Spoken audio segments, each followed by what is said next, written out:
Coming to you live from Stuart, Florida, the greatest little town in the world, it's the Get Up and Go Show on AM 1450 WSTU. You're invited to call the show anytime at 772-220-9788. And now, broadcasting live from their palatial studios, here are your hosts, Evan and Bonnie. Yeah, man. That's right, baby. Palatial Studios, riveting entertainment radio at its best. I know that's right. That's right. We are internationally known now. I heard. We are being listened to across the pond, Bonnie. How about that one? I like it. I like that folks in England are even listening to the show this morning. I'm still waiting for that guy to call us on the show, though. Yeah. Coming from our palatial studios in just this beautiful little town we live in called Stuart, Florida. Well, I don't know about you, but I don't live in Stuart, but it's a beautiful town to work in. I live in Port St. Lucie like you do. Yeah. I kind of feel like I live here too, like I'm part of Port St. Lucie and part of Martin County since, sometimes I travel to Martin County like twice a day. So I certainly am one to use their roads each and every morning and sometimes during the afternoons. I'll just set up your air mattress over there in the corner, and then you can say you live here if you spend the night here. You go. I've never done that before. I might do that one time. Really? Just for the heck of it. I have an air mattress home. I might bring it in and just kind of spend the night here. I mean, I have all the amenities I need. I have a little portable cooler I could bring in. Got a bathroom. I got a hose out back so I can take a shower. There you go.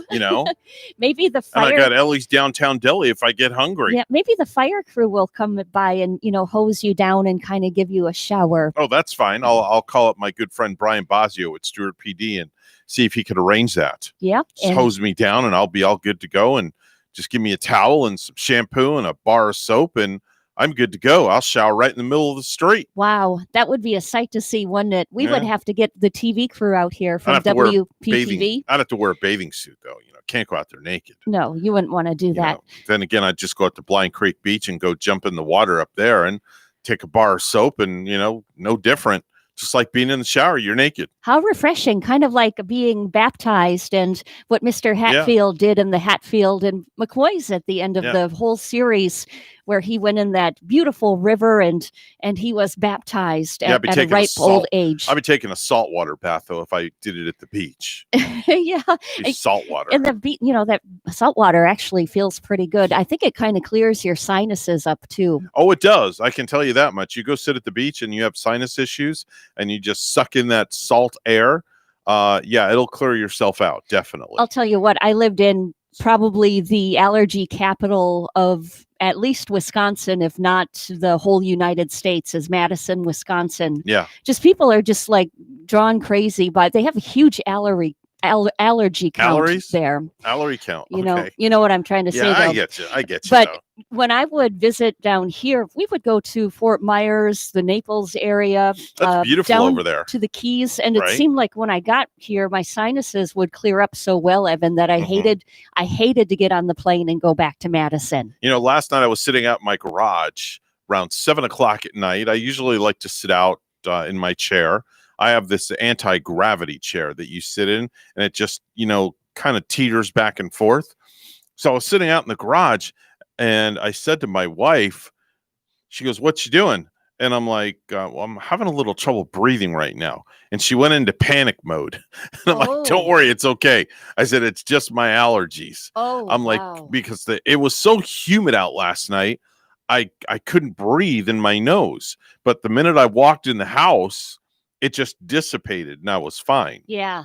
And that prompted me to remind myself I have to go buy some more Breathe Right strips. There you go. Oh yeah, you're missing that little strip going across your nose this morning. Yeah, because I'm okay this morning. Nothing's bad. I can breathe. I can breathe in fresh air. I can smell you from over here, which of course is a good scent. Yeah, I think I used some kind of mandarin orange. I like the shower gels, different smells. I like to use Gary's Axe too. He has, I like to use the manly stuff. Yeah, he has these black bottles of Axe. Yeah. I think one says it's like with a dark sage and pear.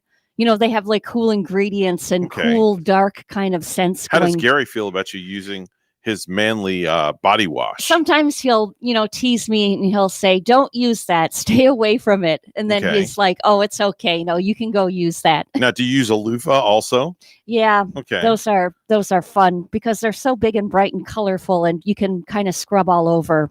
You don't Okay. miss a thing, Yeah, I would hope not. I'll admit I use a loofah. Yeah. I have no problem admitting that. I use a loofah in the shower. Now, do you scrub your legs when you shower? Because Honey, I scrub everything. yeah, Everything from my toes up to the top of my head, and then in between every single nook, cranny, and crack. that's good because I was reading last week. There's just like a high number of people when they shower, they just don't want to get down there and they avoid their legs and scrubbing their knees and the Mhm. feet. Nope. And I found a way that I can actually loofah my back all by myself without asking Rachel to do it or somebody to do it for me. Well, I hope so because boy, what a pain that would be for Rachel to have to come to scrub your back every morning. No, it wouldn't be all that bad. It wouldn't be all that bad, but I figured out a way to loofah myself. Okay, that's an interesting topic. I'm going to go loofah myself for a little while. So what I've done is I take one of these little suction cups. Yes. Okay, and I put I put actually 4 of them on the shower wall. Okay, so you have to visualize this now, Bonnie. Okay, you have to visualize. It's like going through a car wash. Okay, except I'm going through a loofah wash. You take 4 suction cups and you put them side by side like this on the wall, Yeah. and then you hang the loofah because the loofah has a little string. Mm-hmm. Okay, so you hang the Little loofahs. dangling. Right, you hang the loofahs on the wall. Okay, and then when they're hanging on the wall, you turn around and you just kind of go like this up against the loofah while it's on the wall. Oh, so like you have one big loofah hanging there off a string, or Well, do you I have 4 loofahs. Okay, and so every single loofah gets to touch your back then Yeah. because you don't want to It's like leave going through a car wash. a lonely They have loofah different- out. Yeah, they have different scrub brushes in the car wash when you go through. Well, I'm going through the loofah wash. Okay, and then I take them off the little suction cups when I'm done, and then I Yeah. lower the suction cups down and hang them back up, and then I get the middle of my back, and then I take them and go down lower, and it's like going Wow. through a loofah wash. Sounds like you're even getting on the sides of your spine and, Oh, and yeah. the cracks of your little spine. Oh yeah. The way it should be. Yeah, and because it's impossible to reach around back and loofah yourself all over the place. it is. I'm hearing maybe like a new job for Fredo. No, Fredo's- Fredo's loofah service. No, that's not going to happen. No. That's kind of drawing the line because he could get in a lot of trouble for that. We'll see him out at Vin Deals trying to get the $1, $2, and $3 loofahs. Yeah, right. Yeah, man. There's Fredo chiming in as always. Yeah. No, Fredo's not gonna. He's got enough with his Fredo's rub service, and what else does he have, Bonnie? Oh, doesn't he have a foot rub Yeah, service? foot rub service. Got Fredo's foot rub service. Suntan oil service. He'll Suntan oil oil you service. at They'll the. oral you up, earl you all up. Yeah. Oh, Oh man, You know- he's got way too much going on. He's an entrepreneur, though. Got to He give Fredo a is. lot of credit. today, Evan, is Telephone Tuesday. Okay. They say that, the summer being over and everyone's trying to take care of business again. Yeah. That's why the day after Labor Day is known as Telephone Tuesday. Yeah. The day with the most business phone calls of the year. Mm. Average person getting 50% more work calls today than normal. Really? So workers beware. Okay. Beware of See, there's our phone ringing already. How about that one? Okay. Hello, you're on the air with Evan and Bonnie. Who's this? Okay, it's crank call. I guess so. It's crank call. And we better beware because Yeah. we just Oh, so there goes the phone again, Bonnie. Phone's ringing again. Let me answer the phone. Excuse me. Hi, you're on the air with Evan and Bonnie. Who's this? Okay, crickets. yeah. See, that always happens. Anytime you mention the phones will start ringing. Yeah, they just kind Got of to like stop that. start lighting up and people's Yeah. ears start ringing so Yeah. they know they have to call us. Got to stop doing that. Yeah. Speaking of Telephone Tuesday, I thought I would call the stimulus package hotline right now. Thank you for calling the Stimulus Check Information Line. If you are waiting for your second $1,200 stimulus check, please stay on the line. In fact, why don't you watch the entire Godfather trilogy, Okay. the Lord of the Rings trilogy, Okay. then watch Titanic, Gone with the Wind, Okay. and Dances with Wolves? All right. In other words, this could take a while. So, try not to get sick. Ask your landlord for another extension and stock up on the top ramen. Thanks for calling the Okay. stimulus check information line. Okay, well, that was the stimulus check information line. By now, I'm going to call the social distancing hotline. Okay. Except I don't know where that went. It disappeared. I can't call it. It's socially distancing from you. Yeah, It's staying far away from Evan's somewhere around hands. that. Let me see if I could try maybe the unemployment helpline. Okay, well, that line's not working either this morning. So Oh boy. I don't know what's going on here. I remember in that unemployment thing, the last time I went online for that, when this COVID thing all started, there were so many people in the system. I remember they had a little margin going in a computer you had to watch. You would be like in a little wait room in your computer system Really? to even get online with it. Yeah, Wow. it got so busy at that time. No I mean, kidding. Yeah, I think unemployment's down, but I'm sure it's still that busy. In I'm the really system. upset that these other phone lines aren't working this morning. That bothers me. Yeah, especially on a telephone Tuesday. Yeah. Like when the boss could be calling in and everything. The boss? Yeah, maybe like Carol and Greg could be calling, and No. we would Why would they need to call? we would definitely want them to get in. Yeah, but why would they need to call? I don't know, just to check up on us and say good morning. Nah, I don't think they would want to call here. I know. They would want to talk to us. I don't know. I mean, who knows? Maybe they would. I mean, I'm not really sure. Nah, I don't think so. I don't think nobody wants to talk to us. I don't know. I just have that funny feeling. Yeah. If you want to talk to us, though, you're welcome to call us. 220-9788. 220-WSTU. We have a We'd couple love of to hear from you. We have a couple of things to look forward to on Thursday. For one, We NFL do? football is starting on Oh. Thursday, Okay. and it looks like the lineup is going to be the Chiefs and the Houston Texans. Oh, wow. Okay. And kind of like limited fans, of course, in the stadium. And also, Dirty Dancing is coming. Dirty Dancing. I think to AMC Theater in talking Port about? St. Lucie on Thursday. Oh, okay. But we invite listeners to get in that NFL Pick'em League this year, and you want to email Mr. G, our friend at our sister brother station. Dirty Dancing. So email the musicalg@yahoo.com. Okay. The musicalg@yahoo.com, All right. and then G will send you a link if you want to get started in the NFL Pick'em Lenny's Pick'em League with us. Now, can you win money in that? We in the past, now I don't know if we're doing it this year, but in the past we've been giving gift certificates away to like a restaurant. Okay. Usually been involved. It's been the St. Lucie Draft House, Okay. which is always a good time. And then at the end of the season, we give away just like a nice NFL replica jersey Oh, of okay. from a team jersey. So it's Okay. really fancy, and everybody has fun playing. It's easy to just go and make your picks each week, which team is going to win. You don't even have to know anything about football to do it. No, nothing at all. You're Yeah. kidding. The first year that I did it here, Evan, I wasn't like up to my game with football. I mean, I am a little bit more by now, but that first year I just got incredibly lucky. I came in like second place in like a league of 72 people that were playing. Oh, okay. And that How did year that do for you? it went well, and it was a lot of fun. And it was like, wow, each week I'm getting like maybe 10, 11, 12 picks, and I'm getting super lucky. And Really? and I was beat by one lady. It was, I think her name was St. Pat's Girl, a New England Patriots fan, that beat me that year by a matter of points.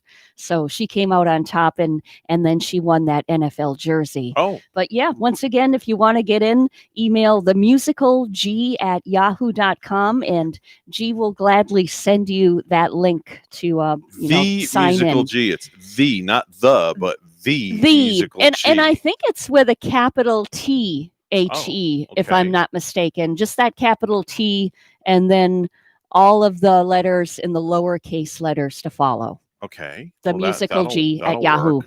The musical G. Yes, Get it? The that's a rhyme. You do realize that? I like it. And he is musically inclined, and he's just used that for years. His kids too are very musical. They're like really, really talented on their instruments. Okay. Ryan and All right. that.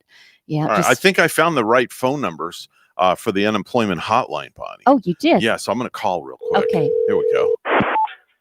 Thank you for calling the Unemployment Claim Helpline. There are other claimants also waiting for assistance. Okay. There are about 23,000 people on hold in front What? of you. That many? Current wait time is... Okay. Well, why don't you go ahead and binge watch an entire season on Netflix and check back? Oh boy. I suggest you check out Tiger King. You'll thank me later. Glad we could help, and thanks for calling the unemployment helpline. Well, there you go. That's for a telephone Tuesday. Yeah. I'm going to try the social distance hotline if that's all right with you before we go to news. Let's see if we can get somebody. Yeah, let's see if we can get somebody in the social distance hotline. Thanks for calling the Social Distancing Helpline. To order booze because your kids are driving you crazy and mommy needs a little helper, press 1. If you're going through NBA, NHL, or March Madness withdrawal, press 2. To find out how to clean your bottom without using toilet paper, press 3. For all other problems, go read a book, start a new hobby, or figure it out like the rest of us. Okay. And please keep away from me. Did you wash your hands again? Yes. Thanks for calling the Social Distancing Helpline. Well, Goodbye. there you go. Well, nobody seems to be working today. Nope. For some reason. Maybe I'll try those a little bit later on. I wonder how many people did start brand new hobbies during of COVID when it came about in March. I did, but I can't discuss it on the radio. Can't No. mention your hobby. No, we can't talk about that. Anyway, 6:23 on the Get Up and Go show. It's a tantalizing Tuesday. Let's go to the news desk where Bonnie is standing by. Good morning, Bonnie. Good morning to you, Evan. President Trump is scheduled to be in Palm Beach County today, and Representative Brian Mast Stewart tweeted Saturday that the president will be in town to discuss the Great American Outdoors Act, which will provide funding to national parks, forests, wildlife refuges, recreation areas, and American Indian schools. The president has not visited Palm Beach County since the coronavirus pandemic began in March. Supporters of the president they held a boat parade from Jupiter to Mar-a-Lago on Monday. A student at Vero Beach High School has tested positive for coronavirus, according to the Indian River County School District. The Department of Health completed a case investigation and contact tracing and determined that 14 students had come in close contact with the student who tested positive. Those 14 students will be required to quarantine and were notified by telephone by district officials. The district says custodial services are disinfecting and sanitizing all areas of the campus to ensure a safe and healthy environment for the return of students on Tuesday. Florida is reporting its lowest single-day total of new COVID-19 cases in 12 weeks. The state added 1,838 new infections, which is the fewest in a 24-hour period since June 15th. Health officials also announcing 22 new deaths, bringing the state's virus-related death toll to more than 12,000 residents and non-residents. Florida's positivity rate for new cases has remained below 10% for nearly a month. I'm Rick Hoschel. A possible sign for Florida tourism. Orlando's major attractions, Universal and Disney, reported capacity crowds over Labor Day weekend. According to a recent study, it's highly unlikely to become sick with COVID-19 after ingesting or touching food. The International Commission on Microbiological Specifications for Foods studied and found no documented evidence that food is a significant source or vehicle for transmission of COVID, while ingestion of the virus could possibly result in COVID-19 infection. Oral transmission via food consumption has not been reported, the organization said. The committee went on to say that some countries don't need to restrict food imports, test imported products, or ask companies to state their products are coronavirus free because there's no documented evidence that food is a carrier for COVID. They say that the focus should be on protecting food workers, consumers, and restaurant patrons from becoming infected by person-to-person contact. And in Miami-Dade County, teachers and students are hoping they can easily log into their online classes today after cyber attacks apparently disrupted distance learning last week. The goal this week is to try and determine if the cyber attacks are related to the K-12 online malfunction. Superintendent Alberto Carvalho says that's why elementary students will continue logging onto the platform this week, while middle and high schoolers will use Zoom or Microsoft Teams. He says a decision will be made after Friday as to whether or not the district will continue using K-12. Whether we have confidence that that platform can be reinitiated without the systemic problems that we identified, or if we abandon it altogether. A 16-year-old is nabbed for hacking the system, but the search is on for others. Wendy Grossman, Miami. And lastly, airports were busy this holiday weekend, according to Transportation Security Administration. TSA says it screened almost 1 million people on Friday, a record high since the pandemic began. In comparison, they saw double that number the year before. The TSA says they saw fewer people on Saturday. Only about 500,000 people traveled that day.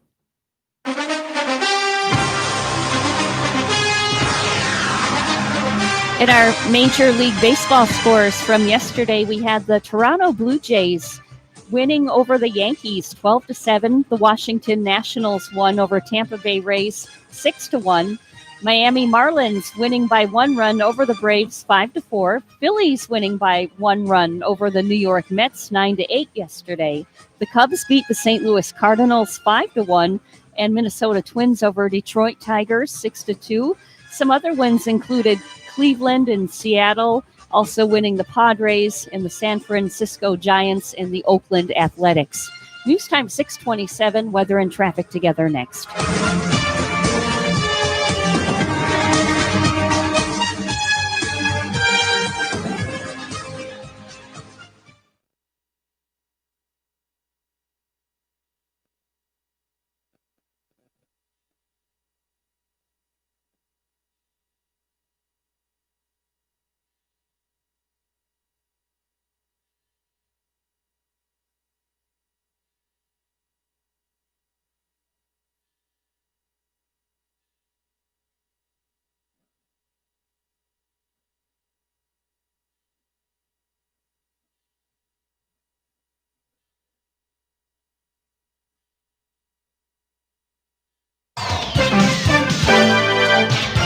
.628 on the Get Up and Go show with Evan and Bonnie. It's time for traffic and weather together, all brought to you by Code Red Roofers. Bonnie? The roads are fine and nice and clear this morning. And so if you're heading out on our major highways, you're going to just have a good ride there. And US 1 looking good in Martin and St. Lucie County. There's your latest look at traffic.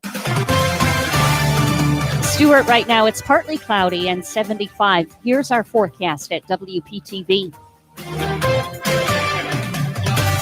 This morning along the Treasure Coast, temperatures starting off in the mid-70s, partly cloudy skies and scattered rainfall for that morning commute.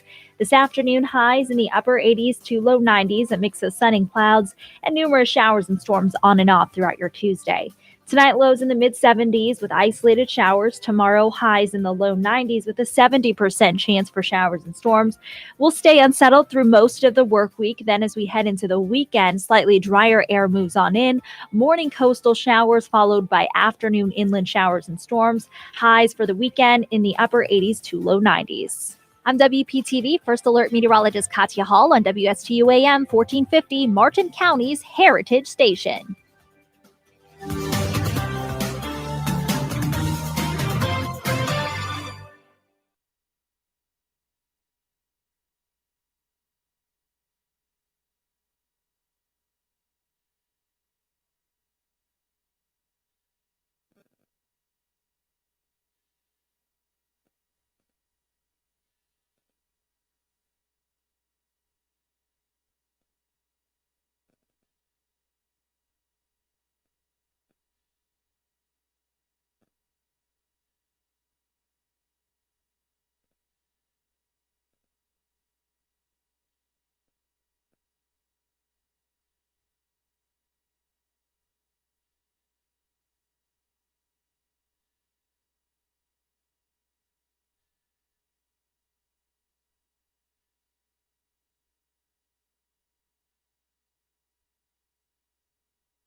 Do you have a suggestion for the show? Send us an email, WSTUmorningshow@gmail.com. And now let's get back to the Get Up and Go show. Here's Evan and Bonnie. And now today's episode of The Married Couple. Labor Day's over. Summer is over. That wasn't even like a summer. Lost summer.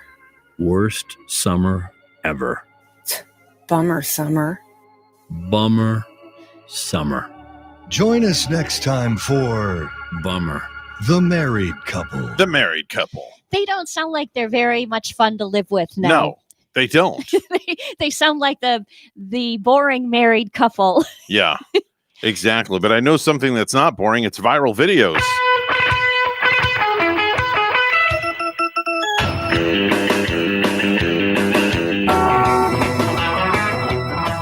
There's a video that's out there, Bonnie, of a Georgia deputy that left her car door open while serving court documents at a house. And when she came back, a goat jumped in and was eating paperwork she left on the seat. It took forever to separate the goat from the papers, and the officer's body cam, Little pesky goat. filmed the entire thing. Let's listen to the audio. She's eating the paper. Get out. Go. Get out. Go. Come on. Come on. Get out. Get out. Give it. Get it. Man. Okay. Hopefully they A goat. Maybe they were people's citations that the goat was eating and I don't tearing know. to shreds. I don't know, but man, oh man, oh man. I'm sure. Wow.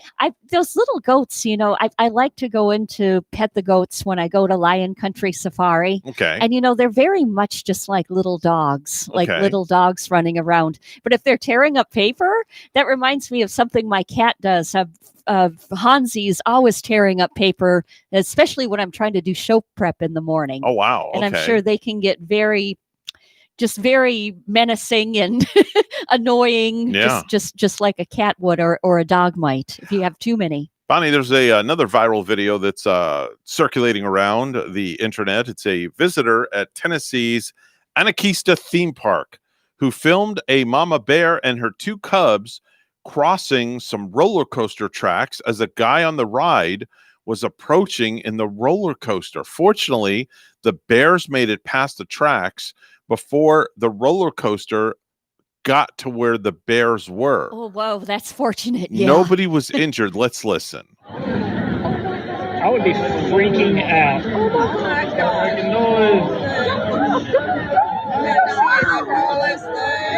Oh no, stop it.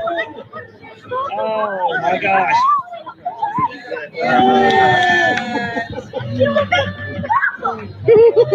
I bet that person's freaking out. Yeah, I was watching the video, and that was pretty scary there, Bonnie. That makes that ride a whole lot scarier. I Yeah. mean, some people are afraid of roller coasters anyway, and then to have these mama and her bear cubs. Yeah, bear crossing at no extra charge. That's right. There you go. Here You get to ride the coaster, and you get the bears for free. Yep, you go to like Jurassic World and you see the dinosaurs everywhere on that ride, and Yep. and I guess on this one you go down that roller coaster. Yeah, but you get live bears on this one. live ones. I don't think you get live dinosaurs on Jurassic. There's been another top trending video on Twitter. A guy passed out while skydiving with his instructor. It was a tandem dive. And when he wakes up, he looks below and starts screaming his head off because he had no idea where he was. Oh. Listen. Hey! Okay? Oh my gosh. Is that listen again. Hey! Okay? That would be like a rude awakening. And he was he riding on another skydiver's? Yeah, they were like, tandem. They were tandem. double, and Yeah, so the instructor was behind, yeah. and the tandem person was in front, and you could hear the instructor say, "Hey, wake up!" And then all of a sudden, she wakes up, and she lets out this powerful scream. That instructor is never going to hear again. Yeah, He's going to have some ringing, but that that would be like a rude awakening. Yeah. I mean, I don't think I could skydive as it is. Have you ever done it before? no, Have you ever- I that's something I care not to discuss. I I couldn't jump out of an airplane. You couldn't pay me. If you even offered me $1 million, I wouldn't do that. Yeah. No way. Even $1 million for No, you, huh? no. $1 million, greens My life wouldn't change your my, mind? My life is too valuable. Yeah. I mean, I can talk the talk, but I don't think I would walk the walk. You wouldn't do it for $1 million either, huh? I would say I could do it, and maybe that I was going to go, but once I were up there, Yeah. I would probably be the one would say, you have to shut this plane door now. I'm not going to do it. Yeah, I was going to go ziplining on my cruise a little over a year ago. They had a zip line on the Royal Caribbean Allure of the Seas, and it starts at the back of the boat, and then it goes across what's called Central Park, and then it lands on the other side of the boat. So I'm thinking, all right, I'm going to do this. I'm going to show my kids, Dad's cool. He could do some good stuff. Yeah. So I get up there to the top, and they slap the helmet on my head, put the harness on, the safety goggles, the whole 9 yards. And now I get up to the edge, and they tell me to hold on to these two things up at the top. Did you have good grip on it? Yeah, I had a good grip. And then I'm sitting on a platform, and they said, all you got to do is lift your legs and you'll go. So I'm sitting there. I'm like, all right, this is pretty cool. I'm looking across. And then I looked down, and I had an oh crap moment, and I froze. Okay. Yeah, I froze. Yeah. They couldn't even get my hands. They had to pry my fingers off the bars. Yeah. I couldn't go. I froze. It looks easier than it is. I had something kind of similar we went to this Rush here in Jensen Beach, the trampoline place. Yeah, the tramp park. And I went to a birthday party there with the kids, and then the kids said, Bonnie, you have to do this. They wanted me to try a trapeze. Okay. So you're really high on that trapeze, kind of holding. Yeah, but it's not all that high up in a trampoline park. It felt pretty high to me. I was 10 stories up. Yeah. That's high. But it's just kind of like how I ended up with this one, Evan. I thought, this is going to be easy. Just, trapeze right onto the launching pad, and here I go. But what I did was I belly flopped, and I went skidding across my belly on the thing. That had to hurt. And it hurt. Yeah. Okay. And the look on my face was like, I didn't want to cry in front of my stepkids, but okay. it was pretty painful. Yeah, you had a no crap moment. Yeah. And when you're not used to swinging and swaying your body this way anymore, you really got to watch what you're doing. All right. Bonnie, when you were a younger child, I wanted to pose a question to you, and I'll answer it as well. And I want to pose this to our listening audience. What were you tricked into eating when you were younger? Can you remember anything? And if you're listening out there, we'd love to hear you call us right now and tell us what you were tricked into eating as a younger child. 220-9788. What were you tricked into eating? I don't think I was tricked into eating it, but I certainly didn't love it. Once in a while, my mom and dad would have liver at the dinner table. Oh, that is disgusting. Yeah. And, I was told that was steak once. And when I bit into it, oh my God, it was the most grotesque thing. Now, my wife, she eats something called liver mush. Is that like a liverwurst? I don't know, but she gets it from up north. Her sister brings it to her. Does she patty it down in like a sandwich? I don't know. Like you'll have to discuss that with Rachel. Yeah. But that's disgusting. It sounds a little bit like liverwurst, which I do get a craving for once in a great while. Yeah. But I'll tell you what, when I buy the tube, you can only eat so much of it. Okay. I'll have maybe a sandwich or a half of sandwich Okay. worth, and the tube sits there. All right, let's answer the phones. We have people replying to my question. What were you tricked into eating? How you're on the air? Well, we had a bully in the neighborhood, and he always used to take our food because he was a couple years older and really big. So my mom said, well, you got to get him back. I said, okay. So she thought of something where chocolate kisses, they used to make them for dogs, which they still do. Mm-hmm. So we bought really Hershey Kisses. Okay. Took the wrappers off, put the dog Kisses in the Hershey Ooh. wrappers, and then he ate it. And then after he got done eating them all, there was about a dozen of them. Okay. We told him what he'd done, and he ran all the way home crying. And he ended up coming back to my mom's house and with his mom, and his mom started yelling. My mom says, "Well, your son's a big bully. He deserved everything he got," and slammed the door in his face. Okay. Wow, that was interesting. Yeah. Took the dog stuff and took the kisses out. Wow, let's see what this next caller did. Hello, you're on the air. Growing up, we had a pet pig, which we called Arnold because of, I think it was Green Acres. Anyway, we're all sitting around the dinner table and we're having pork roast, and my dad announces that we are eating our pet pig Arnold that we thought he sold. Oh, no. Well, nobody ate pork for a long time. My mom was so upset, and my dad was just dying laughing. Oh my gosh. I would They be ate the upset pig. Too. I would be upset Wow. too, especially if that became like a pet. I Okay. couldn't This is handle a good that. topic. The phones are ringing. Hi, you're on the air with Evan and Bonnie. What were you tricked into eating? Do you know what a creamed horn is? No. It's a pastry is what it is. It's about maybe 4 inches long. Okay. And it's filled with like pastry cream, and it's got like crystallized sugar on it. Okay. Some friends of mine took the insides out and filled it with shaving cream. I ate it. Oh my. Wow.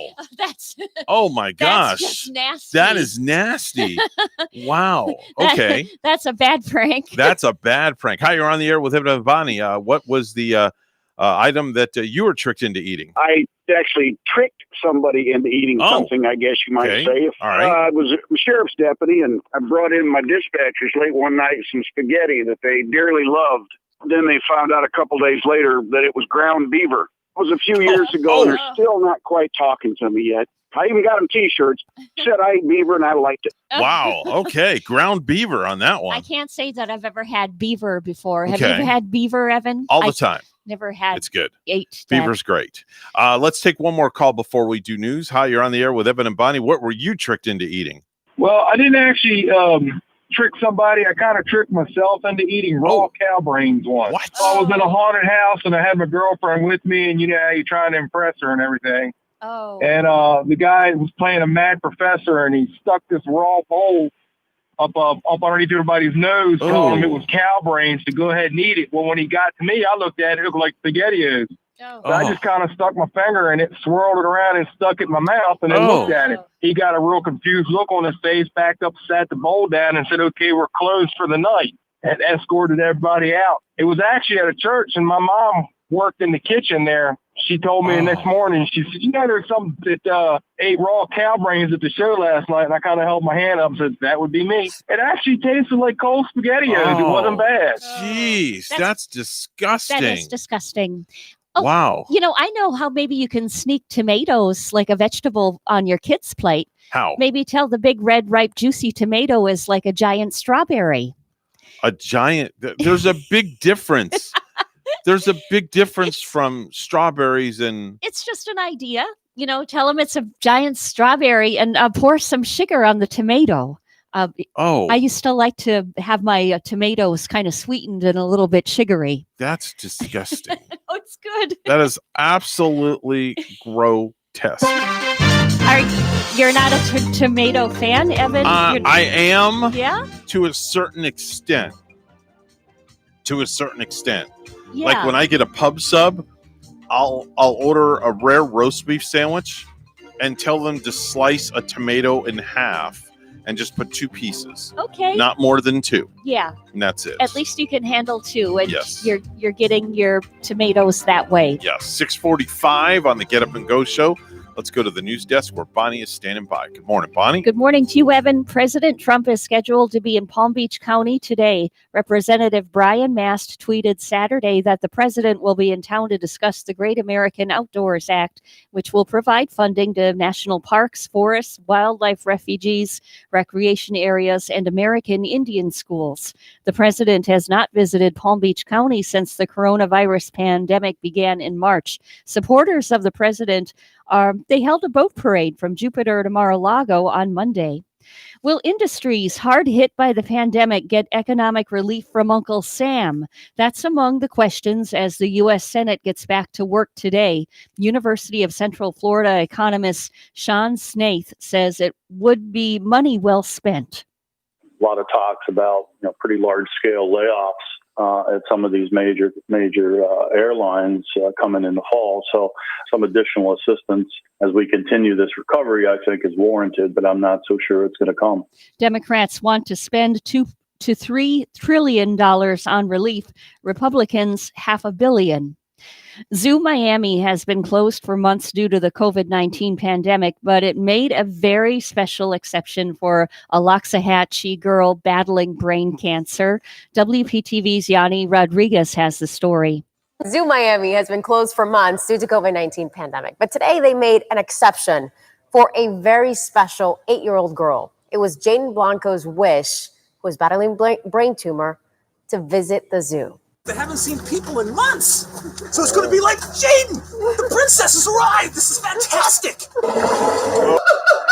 Zoo Miami opening exclusively for 8-year-old Jaden Blanco of Loxahatchee to grant her a very special wish. Been a dream come true. She never, expected the whole zoo to be open just for her. Her aunt Jenny Blanco says Jaden has loved animals since she was a little girl. Speak. She watched the Zoo Academy series by Miami Zoo's wildlife expert, Ron McGill, while undergoing 6 weeks of radiation treatment for a mass doctors detected on her brainstem. Jaden wanted a chance to meet her wildlife hero. I was kind of nervous. To have a young lady like this want to meet me is one of the greatest compliments you can get.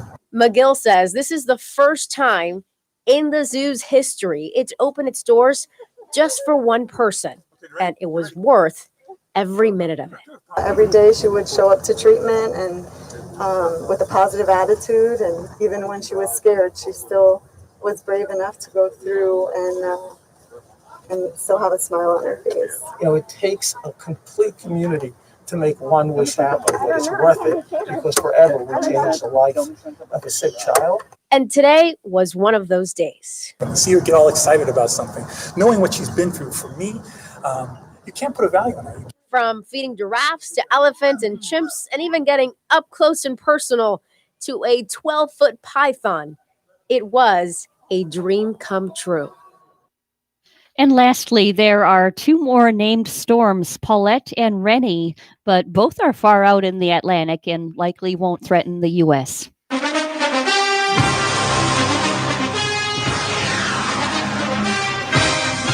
Ryan Fitzpatrick will be the starting quarterback to begin the season for the Miami Dolphins. Head coach Brian Flores announced Monday that Fitzpatrick would be the starter for the season opener at the New England Patriots.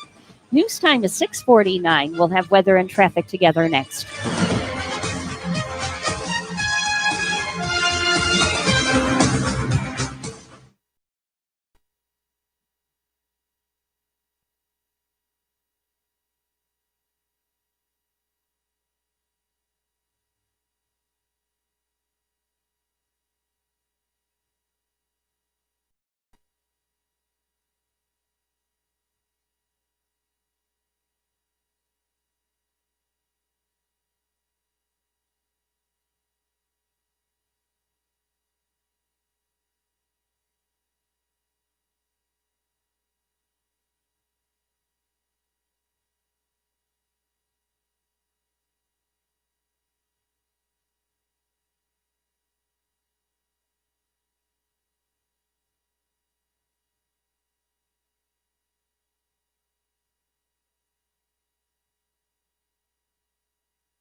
$6:51, the time on the Get Up and Go show with Evan and Bonnie on a Tuesday.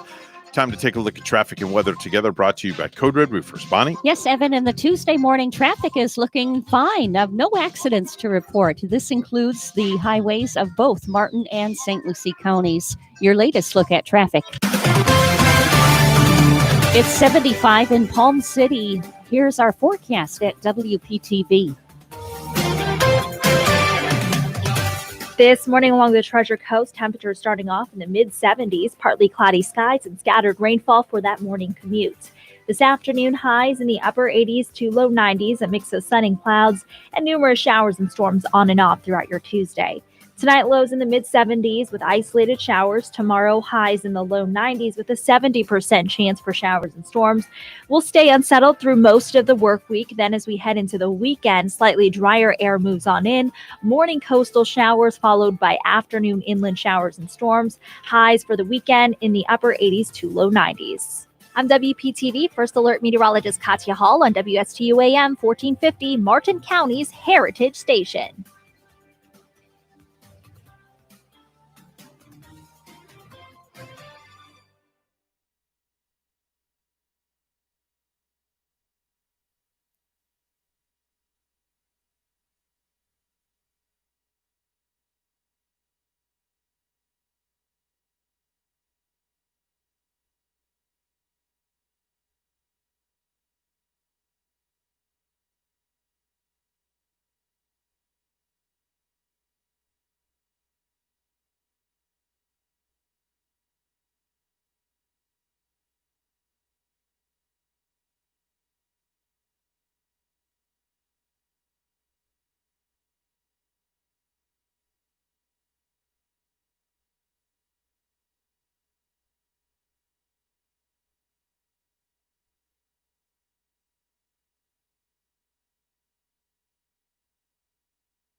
The Get Up and Go Show would love to hear from you live on the air. Give us a call at any time. Now let's get back to the program. Here's Evan and Bonnie. Thank you very much, Mr. Announcer. At 6:56 on the Get Up and Go Show, coming up on 7 a.m. And Bonnie, did you know that more than half of men under 30 say they don't own a suit?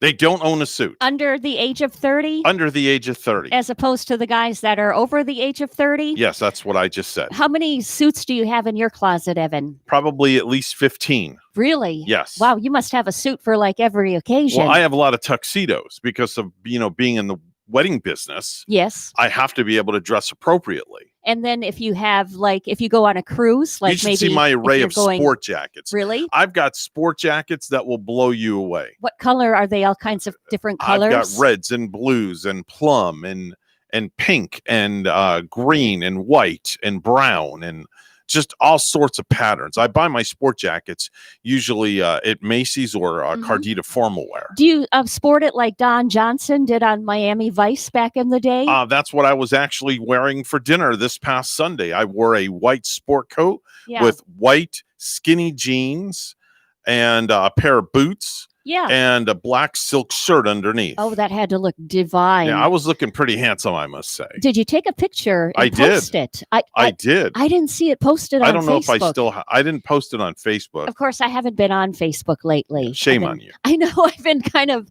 just avoiding the noise and staying off of it for a while. Did you know that for the average person, being fully awake occurs at 9:40 in the morning? That's usually when people are officially fully awake. Yep, that's easy to believe. I'm fully awake at 3:30 in the morning. I get up. Yeah. I'm fully awake. I roll out of bed, go in the bathroom, do what I got to do, lights on, and I'm fully awake. Takes me not even a minute to get fully awake. Do you have to get in the shower to wake Nope. yourself up? I'm fully awake. It takes me a shower in the morning to fully wake up. It's like halfway through, and then I'm feeling a little more vibrant. Oh, okay. Did you know that 65% of women agree if a guy does speak nicely about his family, he's probably going to get another family. Another family as well. Like ladies want to tend to maybe look at a guy to see how well he treats his mom. Now here's an interesting stat, Bonnie, and you have to answer this very truthfully. Okay, 30% of adults have switched a price tag while out shopping. They have switched a price tag while out shopping. Oh wow! Now, Bonnie, in your entire lifespan of however old you are, have you ever gone into a store and switched a price tag on a piece of clothing? I never have done that. Really? And I've never stolen anything either, whether it be anything like really small or, I remember sometimes the kids in school, we would go to a convenience store and some kids would get a kick out of maybe grabbing a bag of chips and taking it without paying for it and, try to do that. I've never done anything like that or even switched prices. Okay. Did you know that the human taste buds change every 10 days and the old taste buds are replaced with the new ones? Now, this does not change the way you taste things, even if your sense of taste is still constantly changing over time. I didn't know that taste buds were replaced. Yes, they're replaced every 10 days. Every 10 days. See, you learn something new. See, I teach a class and you learn something new. That is. I never knew that before. Lastly, did you know that Mondays are the worst days to send emails? It's when we are most likely to make typographical errors and most likely to have an angry overall tone to what we are writing. Oh, yeah. Mondays are the day too. I guess you should stay off Facebook or tweets if you're Twitter, if you're going to make the awful tweets. That's why they call it Maniac Monday. Yeah. We're WSTU Stewart, Martin County's Heritage Station. Here's the news.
Coming to you live from Stuart, Florida, the greatest little town in the world. It's the Get Up and Go show on AM 1450 WSTU. You're invited to call the show anytime at 772-220-9788. And now, broadcasting live from their palatial studios, here are your hosts, Evan and Bonnie. Yeah, man. That's right. The Palatial Studios on the award-winning, internationally acclaimed morning show, because we're international. I know that's right. That's right. They're listening to us across the pond as we speak. I heard that. And we're hoping our friend will call in this morning. Yeah. Perhaps they're listening to us in like Italy and Sweden, maybe I've gotten replies from Italy and Finland Sweden before. and Norway Poland. too. Poland, Yeah. Russia, Uh-huh. Pakistan, Maybe Australia. India, I saw this Australian guy. Alaska. I saw this Australian guy on TV this morning. He Yeah. record-setting. He sat in ice for 2 hours, Evan. What? Yeah, he was sitting in a big box full of ice cubes. Oh. And he's able to withstand the extremes, I guess. Okay. And he just sat there for like a couple of hours. He's from Australia. That's like going in that cryotherapy stuff. I know. We have a phone call. They say that could revive you and give you energy. Would you try it? I would try it. Well, let's go to the phones right now. Hi, you're on the air with Evan and Bonnie. Who's this? Hello there. It's Mark from England. How you doing? Hey, it's our friend from across the pond. Wow. Look at that. Hi. And I tell you what, I don't sound like John or Paul, Bonnie, so you got that one wrong last week. I've got what's known commonly as a South London accent, so I'm not even a true Cockney because I don't come from the Bow Bells area of East London. So if I'm talking too quickly or talking too thick, then just tell me to slow down. No, that's okay. You're fine. We could definitely hear you without a doubt. First off, thank you so much for calling. Now, are you calling on a Skype or how are you calling us? On a cell phone, No, a I'm just landline? calling you from my home telephone this morning. Oh, my Lord, that's got to be expensive. Do you have a landline? No, not nowadays. Okay. All right. Are you calling like from a landline? Yeah, he's on the landline Oh, from his wow. house. Yeah, I'm on my landline. Yeah, I've just stepped out from the kitchen onto the patio of my back garden. It's a beautiful day here in south of England. It's glorious. It's about 22 degrees, sunshine. And, Wait a minute, it's a very nice 22? September morning. It's 22 degrees Fahrenheit or Celsius? That will be Celsius. Okay, now what is that in Fahrenheit? It's probably about 68, isn't it? Something around there. Okay, that's not It's too nice. bad. For England, that's nice. That's hot. Wow. Okay. What time is it over there right now? It's about. Let me just double check on that one.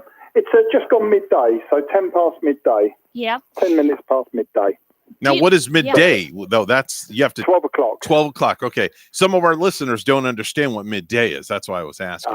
So right. you're 5 hours ahead of us. That's right. Yeah. So you've had your Beggs and Aiken already. No. I had cereal this morning. That Okay. was. I need to lose a few pounds, so it was cereal. Do you do tea and crumpets at 3? No. That's an old English thing. That is, along with the gin and tonic at 4 and 5 and 6 and 7 and 8 and 9 and 10. But, we don't mind the gin and tonic in our household now and again in moderation. But the tea and crumpets isn't a thing that we have regularly. But my wife likes a cup of tea in the morning. And we have been known to eat crumpets, but they're so typically English that people don't think about it. So people don't consider it as an afternoon treat anymore. Now, you live very close to the castle, correct? No, you mean Buckingham Palace? Oh, Buckingham Palace. I'm sorry. You live very close to Buckingham I would Palace. say I was about 15 miles away from it, yeah. Okay. And obviously you have gone by Buckingham Palace. Is security at a very extreme high at Buckingham Palace? Generally, yes. I mean, Buckingham Palace is fairly well locked. I mean, you can't just go walking through the gates and say hi to the Queen or anything like that.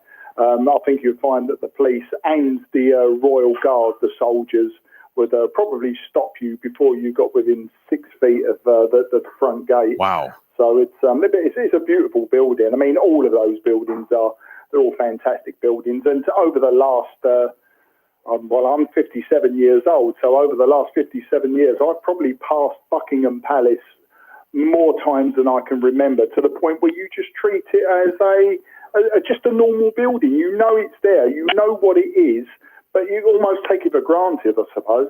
Wow. How did you do when the royal wedding went on? Were people just kind of like locked inside their homes? I bet it was just like a circus over there with No, it was just another wedding. I mean, the Meghan and Like Harry Roy said, was just another wedding. I mean, it's just another royal wedding, you know. But I think the British people are quite mixed about the Meghan and Harry thing, you know. Yeah. I think they all support Harry, but they're a little bit anti-Meghan maybe, because they feel that maybe they've taken an English prince from his family and country and just had moved him somewhere else and made him just a common person. So if you're a royalist, I think you feel hard done by. I'm personally not a big royalist. I appreciate the royal family, but I'm not big on the royal family. So for me, I just say let the man do what he needs to do, and time will sort out everything. Now, what is life like over in England compared to over here? Have you ever been to America before? I've been to America about 15 times, I think. Okay. What is life like in England compared to America? That's a really difficult one, and you'd need a complete show on that one. Okay. I would say that American life, and it also depends on the state. American life in California, for instance, I found it incredibly fast-paced, whereas Arizona, I found it quite laid back. Okay. I find Florida incredibly touristy, but I do find the pace of life in America maybe a little bit quicker than the United Kingdom. But once again, it depends where you live in the United Kingdom. If you live in London, then it's certainly a very fast pace. If we move out of London to where I live and further into the county of Kent, which is the Garden of England, it can be quite laid back, and really is what you make of it.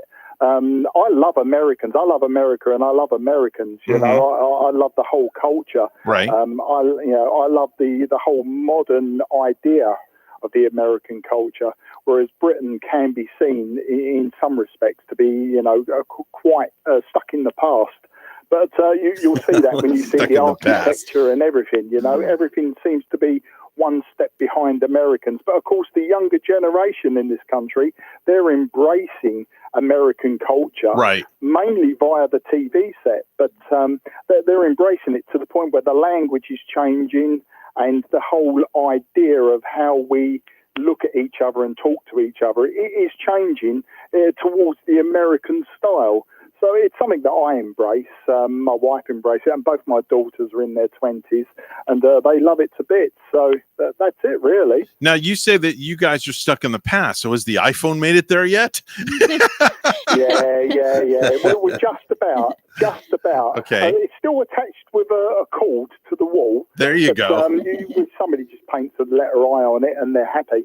And are the Beatles #1 on your music charts? I bet they are, probably still. No, do you know what? I've never been a fan of the Beatles. Never been a fan. I actually embrace, believe it or not, the surfing culture.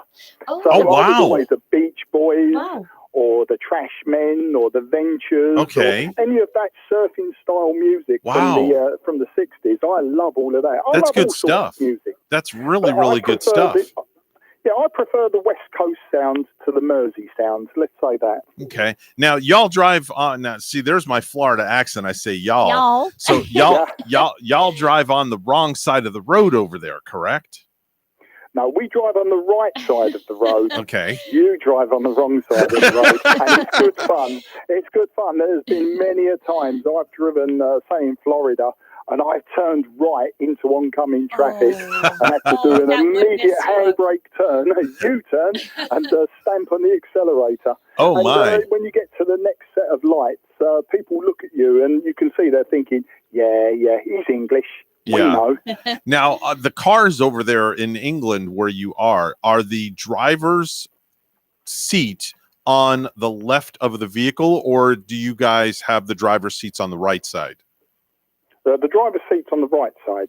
Okay. So when you come here to America, that has to be a little bit of a change also Yeah, that would to take get some- used to Yeah. driving on the What left. it does mean, though, is my left elbow gets the suntan, whereas in England, my right elbow gets the suntan all of the time. You better put some sunscreen on your elbow then. Man, Yeah, wow. elbow side of the face and my ears. That is crazy. Yeah. That is crazy. How cold does it get over there where you live? Well, we find it really mild in the southeast of England. Okay. I mean, it drops down to 0, sometimes -1, -2. Mhm. But generally now, with global warming, we find the winters are quite mild. I mean, in the north of England and in the higher ground of England, Right. Scotland and Wales, you'll find that the temperatures can drop. Scotland tends to be a wetter part of the United Kingdom and a colder part of the United Kingdom. But in the southeast of England, I mean, we grow grapes and produce wine now. That's how warm it's getting. So are people in your general area wearing the masks, and how is COVID over there? Yeah. COVID, to begin with, was incredibly scary because it was totally unknown. I'm okay with it now. We're required to wear masks in shops, supermarkets, places like that. Same here. We don't require them in pubs or restaurants, the ones that are open, of course. There are certain situations, public transport, you're required to wear a mask. We're not required to wear the masks out in the open. We're trusted to just embrace the social distancing. So what is happening at the moment is COVID is slightly on the rise again in this country. Oh, wow. And that is being blamed on the younger generation because obviously they've been locked up for 5 or 6 months. And now they've been told, the pubs, the clubs are open within reason. But of course, you can't keep a sub-30-year-old distant from another sub-30-year-old. They're all going to hug and pat each other on the back and that without too much of a worry.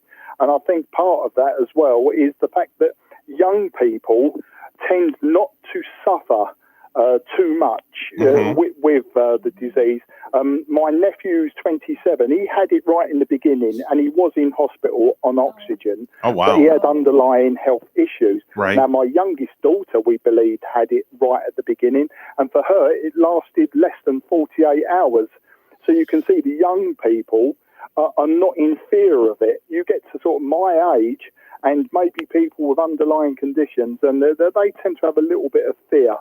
So, we're a lot more cautious. And, of course, we've lived a lot longer, and we're more aware of our mortality, which the young people, like when I was young, and I'm sure when you were young, Right. you did crazy things, and you just didn't consider your mortality. But now, as we get towards the maker, I think it's just you just tend to be a bit more cautious. So that's the COVID situation here. When COVID first came out, the median age was like 60, 65 plus, and now it's like down to like 40. So it's changed drastically. Well, in England, they're now advising people over 50. So, Yeah. but I think at the end of the day, I can count, Evan, on one hand that many fingers how many times I've legitimately had the flu virus. So, I treat it that, if I'm going to catch it, I'm going to be very, very unlucky. So I'm not in fear of it like Right. I was back in March. Right. Now, do you guys have a flu season over there, and do you get a flu shot yourself? We pretty much do have the flu season. Right. I don't have the flu shot. It's never been, once again, a consideration because of the amount of times that I've legitimately caught flu Right. and known that it was flu rather than the common cold. It's never been a consideration for me. But it will be, I suppose, in the future. But at this moment in time, no, I don't bother with a flu jab.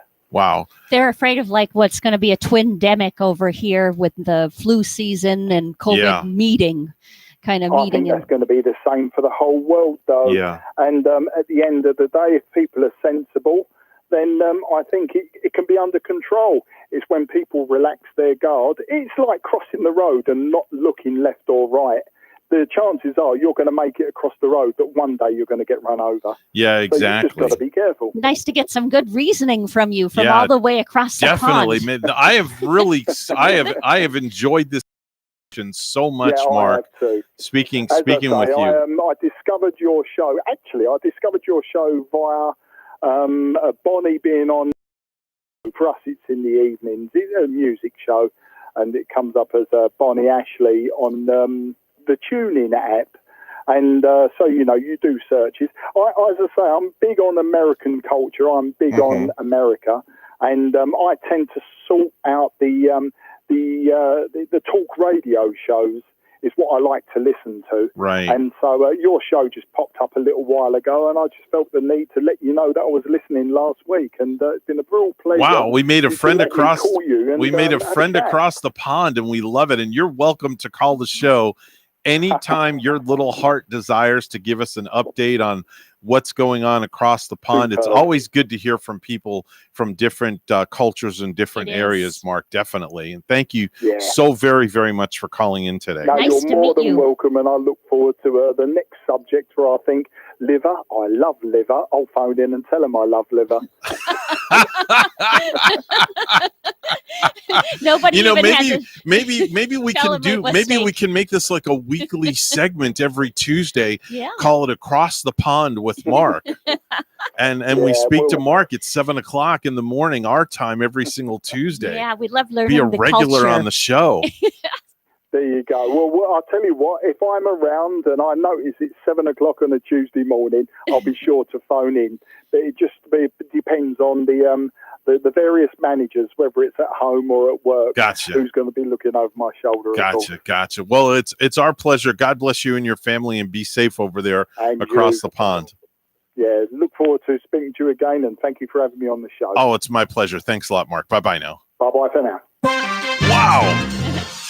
Was that just incredible or what? Yeah, I love the accent. The accent's so elegant I sounding. could have kept him the whole hour and just 86 the news. Yeah. And just talk just the culture over there The is culture- amazing. And it's so fascinating. He lives so close to the palace. Yeah. And how he did say, though, it's not like he can just walk up and see the Yeah. queen, and they're really on guard And I over didn't even there. get a chance to ask him if he's near Big Ben or anything like that, or the London Bridge or Yeah. the Eiffel Tower or anything. I wasn't able to ask him if it's foggy and rainy all the Yeah. time in London like I picture it. Yeah. 7:24 right now. It's time for news. Let's go to the news desk. Here's Bonnie. Thanks, Evan. Florida is reporting its lowest single day total of new COVID-19 cases in 12 weeks. The state added 1,838 new infections, which is the fewest in a 24-hour period since June 15th. Health officials also announcing 22 new deaths, bringing the state's virus-related death toll to more than 12,000 residents and non-residents. Florida's positivity rate for new cases has remained below 10% for nearly a month. I'm Rick Hoschel. A possible sign for Florida tourism. Orlando's major attractions, Universal and Disney, reported capacity crowds over Labor Day weekend. Will industries hard hit by the pandemic get economic relief from Uncle Sam? That's among the questions as the U.S. Senate gets back to work today. University of Central Florida economist Sean Snaith says it would be money well spent. A lot of talks about pretty large scale layoffs at some of these major airlines coming in the fall. So some additional assistance as we continue this recovery, I think, is warranted, but I'm not so sure it's going to come. Democrats want to spend $2 to $3 trillion on relief. Republicans, $500 million. President Trump is scheduled to be in Palm Beach County today. Representative Brian Mast tweeted Saturday that the president will be in town to discuss the Great American Outdoors Act that will provide funding to national parks and forests, wildlife refuges, recreation areas, and American Indian schools. The president has not visited Palm Beach County since the coronavirus pandemic began in March. Supporters of the president they held a boat parade from Jupiter to Mar-a-Lago yesterday. And lastly, a student at Vero Beach High School has tested positive for coronavirus, according to the Indian River County School District. The Department of Health completed a case investigation and contact tracing and determined that 14 students had come in close contact with a student who tested positive, and those 14 students will be required to quarantine and were notified by telephone by district officials.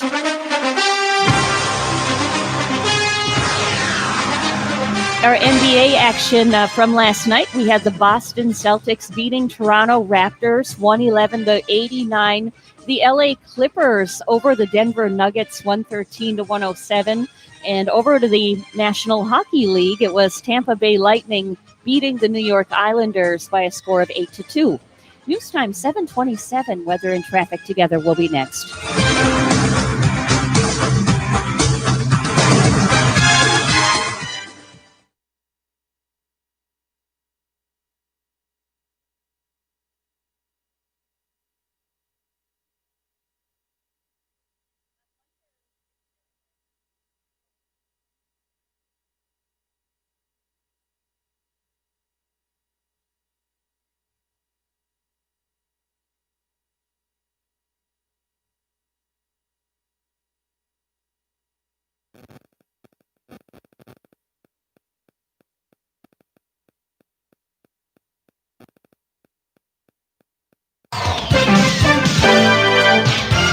$7:28 the time on the Get Up and Go show with Evan and Bonnie, the internationally acclaimed Get Up and Go show now. Time to take a look at traffic and weather together, all brought to you by Code Red Riffers. Bonnie? Well, Evan, right here in Martin County, we do see an accident. This is on I-95 southbound in Hobe Sound. It's southbound at mile marker 92. There's not any roadblock from the accident, and traffic is getting through right there. St. Lucie County, we have a clear highway this morning. The roads are fine. And there's your latest look at traffic. And it's 75 right now in Port St. Lucie. Here's more on our forecast from WPTV. This morning along the Treasure Coast, temperatures starting off in the mid-70s, partly cloudy skies and scattered rainfall for that morning commute. This afternoon, highs in the upper 80s to low 90s, a mix of sun and clouds, and numerous showers and storms on and off throughout your Tuesday. Tonight, lows in the mid-70s with isolated showers. Tomorrow, highs in the low 90s with a 70% chance for showers and storms. We'll stay unsettled through most of the work week. Then as we head into the weekend, slightly drier air moves on in. Morning coastal showers followed by afternoon inland showers and storms. Highs for the weekend in the upper 80s to low 90s. I'm WPTV First Alert Meteorologist Katya Hall on WSTU AM 1450, Martin County's Heritage Station.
If you have a suggestion for the show, we would love to hear from you. Send us an email to WSTUmorningshow@gmail.com. Now let's get back to the Get Up and Go show.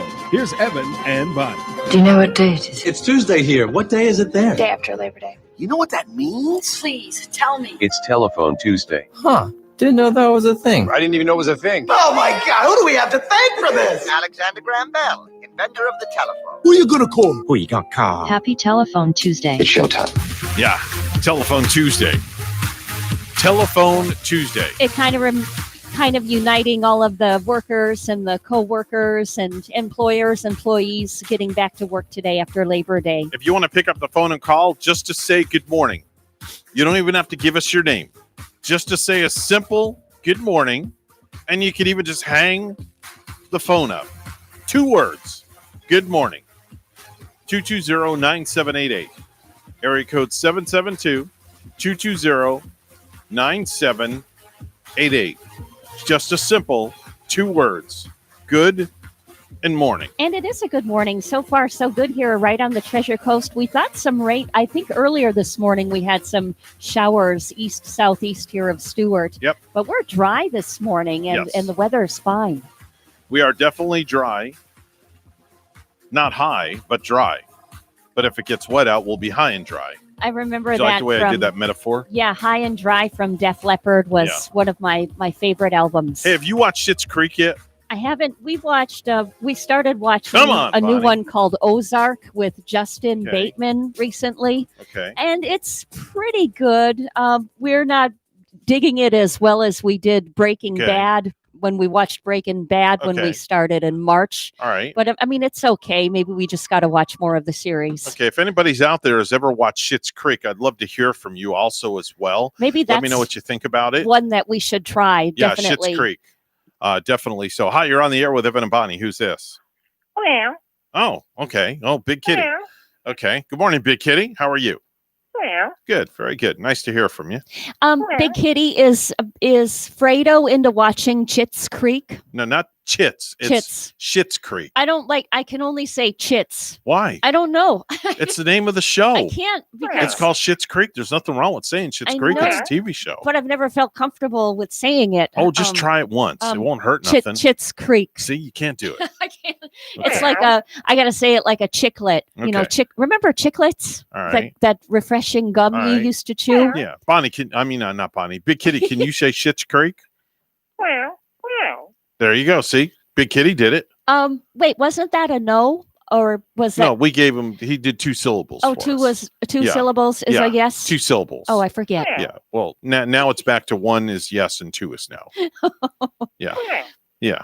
Big Kitty, has Fredo been giving you kitty treats while you're living there? Well, Okay. Yes. Good. Okay. Good to hear. All He's right, very feeding you good. well then. Very good. Yeah. We've missed you around the Palatial Studios here. You have to come by and visit us sometime. well. You know. Yeah. Yes. And he'll strut Yes. right by with his tail in the air. Yeah. We'll just have to make sure the litter box is out. Yeah. So what are your plans today? Are you going out on a date with another? You know, what is Big Kitty? A male or a female? What did we finally figure out Big Kitty was? Male kitty, I It's a think. male cat. Okay. So have you found a female feline as of yet? No. No. Okay. All right. Are you interested in Are you finding? interested in finding a female feline?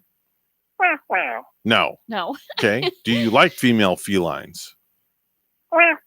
No. No. Okay. All right. He could care less. Big Kitty Yeah. could care less. Yeah, could care less. Yeah. Okay. Just like Why are we having a conversation with a cat, Bonnie? We always get sucked into this, so we always talk to a cat. All right. We have Because- better things to do than to talk to a Big Kitty. a flipping cat. so friendly. Yeah, so we have friendly. to get to stupid news, Big Kitty. So we're gonna let you go, okay? No, well, sorry, you don't have much to say because I'm gonna hang the phone up. Okay, so have a nice day, Big Kitty. Bye bye. And now it's time for Stupid News, It's so stupid and awesome. where we ask the important questions. Are some people too stupid to live? Why are people so stupid? Are you effing stupid? A government official, Bonnie, was recently caught having sex with a secretary after accidentally joining a Zoom meeting with his colleagues in the Philippines. Yeah, that's a pretty bad boo-boo. Yeah. And then how would you face everybody after that? Staff from the Fatima Dos Village Council in Cavite were hosting their regular conference call this past Wednesday last week before their boss, Jesus Estil, joined the meeting. But Estil, who apparently not so tech savvy, had mistakenly pushed the wrong button and left the camera on. Oh, good gosh. The others began their discussions before the captain stood up and walked towards a woman seated on a sofa a few steps away. Yeah, it's from okay the computer. leaving a button on or not being tech savvy, but it depends on what you're doing. Yeah. Unknowingly, the captain and the woman began performing sexual acts while their stunned colleagues watched on. The woman was later identified as the secretary of the president of the company that the captain works for. I bet there was like a lot of gossip around their water coolers today. Yeah. I bet they just couldn't wait to go outside to have a smoke break just so they could talk about it. Yeah. Very interesting. Folks, if you're in a Zoom meeting, don't leave your camera on, please. Wow. Note to self. A bride has been branded trashy after she reportedly ended up brawling in a field on her wedding day, surrounded by passed out guests, no less. The guests passed out in the field and the bride was picking on somebody. A video circulated online appears to show people looking on in horror as the fight exploded soon after the ceremony, with the bride apparently rolling around on the grass while still wearing her wedding dress. The incident is taking place in Kentucky somewhere. One man can be heard calling the police to the brawl. The camera starts by showing a woman seemingly passed out on the floor. Oh my. Other guests were passed out drunk on the floor as well. And then it pans the grassy area where the bride is seen fighting with one of the bridesmaids, still wearing her veil and wedding gown. The clip went viral and was uploaded to Reddit, and now legal action is being taken. Wow, what kind of hillbilly wedding is that? I don't know. Huh? I don't know. You know, if anything, these are very entertaining. I mean, Yeah. one would just have to look it up just to be entertained today. A police officer near Cincinnati, Ohio, was driving to work in a marked patrol car last week when he noticed that the same car had been following him for a while. It was a student driver with the name Be Safe Driver Education on it, and the driver made several moving violations while it was tailing him. After 11 miles, the cop finally pulled over in a random parking lot, and the person even followed him in the parking lot. Wow. So he did a traffic stop, and it turned out the student driver car was stolen. Usually, isn't it the police officer that's following the driver and not vice versa? Yeah, a woman named Christina King was behind the wheel of the stolen vehicle, and when asked why she followed the police officer, she said she just wanted to see where he was going. Christine was arrested, but it's not clear what the charges she'll be facing. That's some stupid news for you. I mean, Well, the yeah, of question course is, it's stupid. You can't make this stuff up. why would she like follow him even right into a parking lot? I don't know. mean, I have her phone number. I'll call her. We'll find she out. could have gone the other way, Yeah. far away from the office. I There's don't know. There's a 30-year-old guy named Justin Predum. Justin Predum. Yes, Justin Predum. And last week he was in Sarver, Pennsylvania, and wanted to get to his home in Avon, New York, about 275 miles away. So you know what Justin did?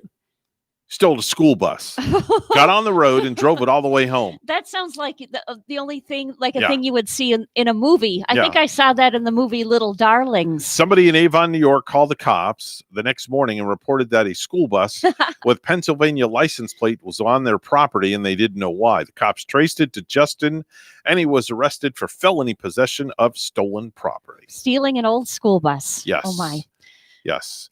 Now, you've heard of Girls Gone Wild, right? Well, now we have Teachers Gone Wild. Uh-oh. 35 naughty young women were caught trying to cheat on their entrance exams into a school for teachers. Did they get hit by a naughty stick ruler? I have no idea, but it seems that they painted test answers on their fingernails. Oh. Administrators were already on high alert when it was discovered that several of the students had purchased test answers from $15,000 to $25,000. This is what they paid for the answers. Although officially unproven, the claim was virtually confirmed by the astonishing test results.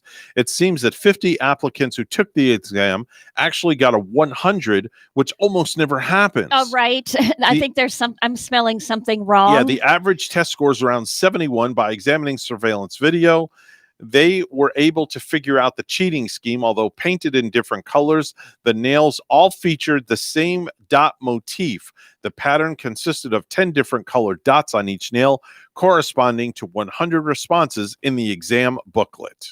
Wow. How about that They one? used their fake fingernails Yes. to pass exams. Yes, they had little dots on their fingernails. Whoever created this should be get a pretty skilled, high-paid job. Yeah. Like they should work for NASA or something. Yeah, exactly. That's incredible. Hi, you're on the air with Evan and Bonnie. Who's this? Ba ba ba boo. Hey, look who it is. It's Fredo. See, I'm glad you brought something up because those girls got the answers from Fredo's test answering mobile service. Yeah, man. Why did I know that you were going to have a service like this, Fredo? Yeah, well, I got a service for everything, Evan. You know that. Wow. Okay. Yeah, man. Wow, From Fredo's. 1995, you know, yeah, I give you the answers from the quizzes, and you are set, guaranteed A+. Yeah, man. Fredo, are you a doer or a dreamer? Because every time, both, baby. both. Yeah, every Yeah, time we man. talk about something, you come up with this incredible idea, like you're either doing it or you're going to do it. Well, Fredo's an entrepreneur. That's right. He has many Yeah, man. businesses. Fredo, tell us about your businesses again, if you would, please. Well, right now I'm a spokesperson for Medallion Man.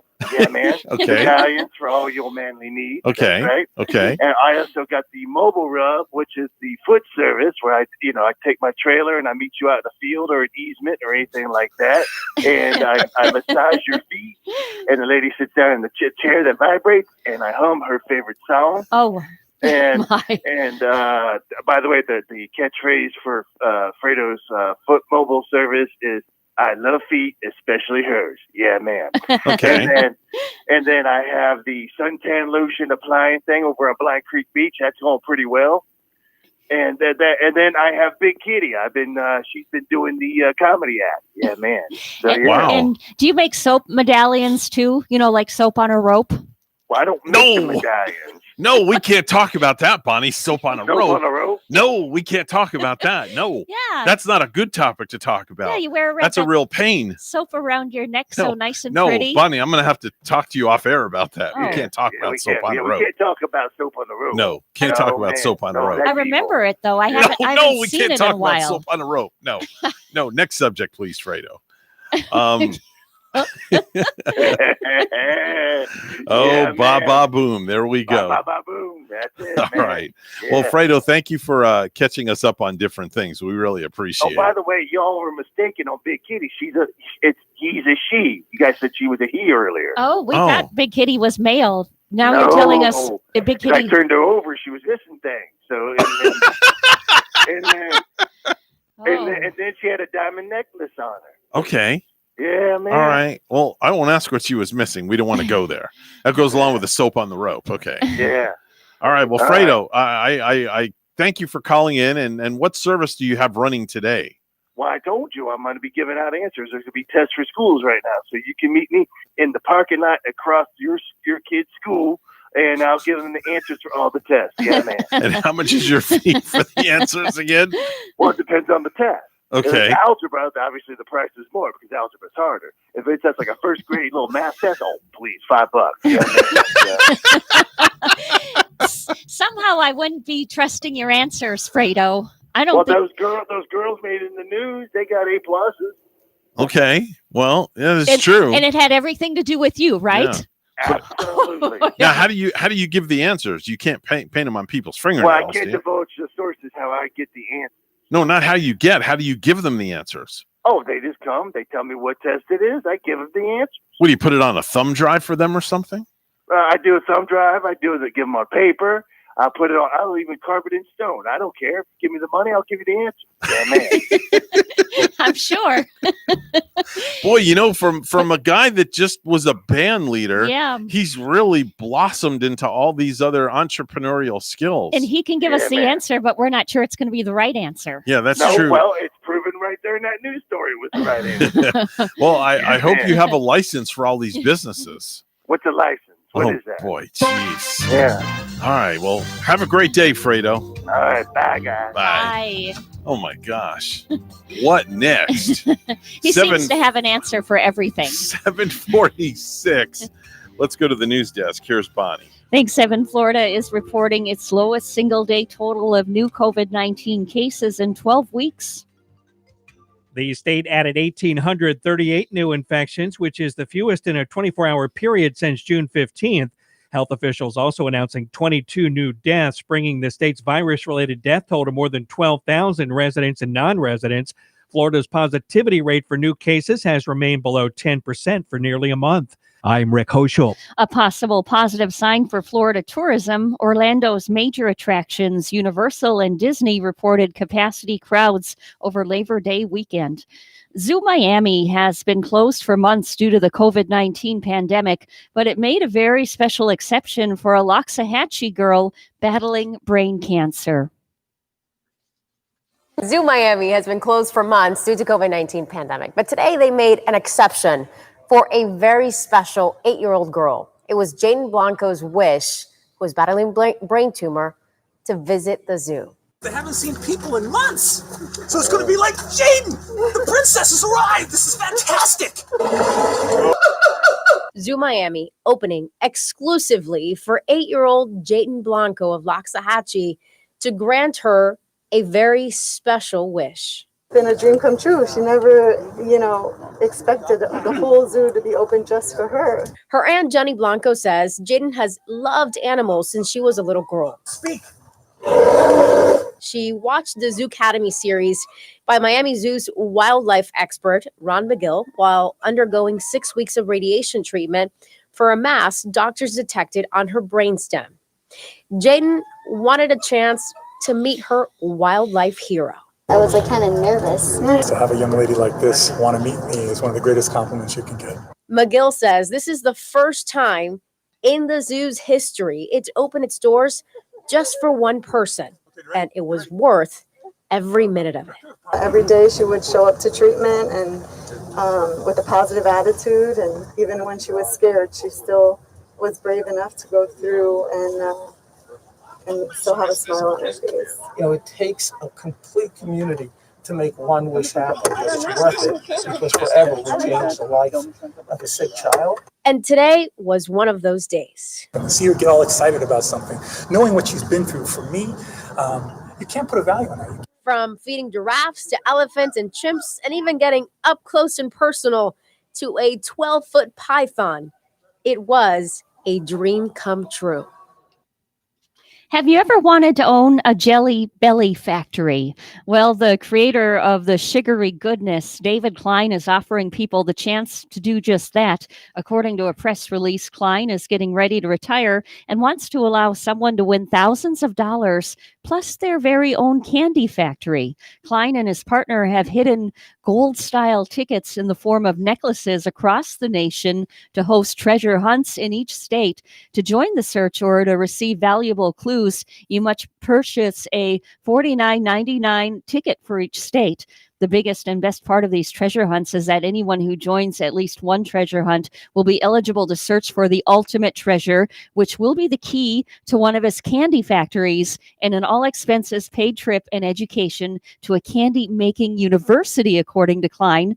The company said that each treasure hunt is valued at $5,000 and only 1,000 people can participate in each treasure hunt.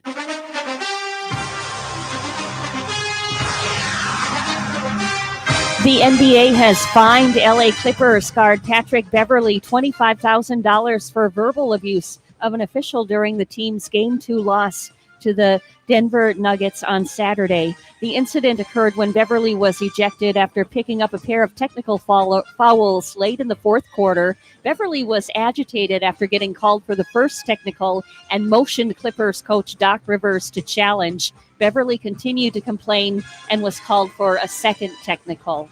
Our news time is 7:50. Weather and traffic together are next.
7:52 the time on the Get Up and Go show with Evan and Bonnie. It's the Tuesday edition. It's time for traffic and weather together, all brought to you by Code Red Roofers. Bonnie? Tuesday morning, the roads are fine. We're finding our roads to be clear right now. For Martin and St. Lucie County, north and southbound, the major highways look all good. There's your latest look at traffic. And in Stewart, it's a partly cloudy sky and 76. Let's hear more from WPTV's Katya Hall. This morning along the Treasure Coast, temperatures starting off in the mid-70s, partly cloudy skies and scattered rainfall for that morning commute.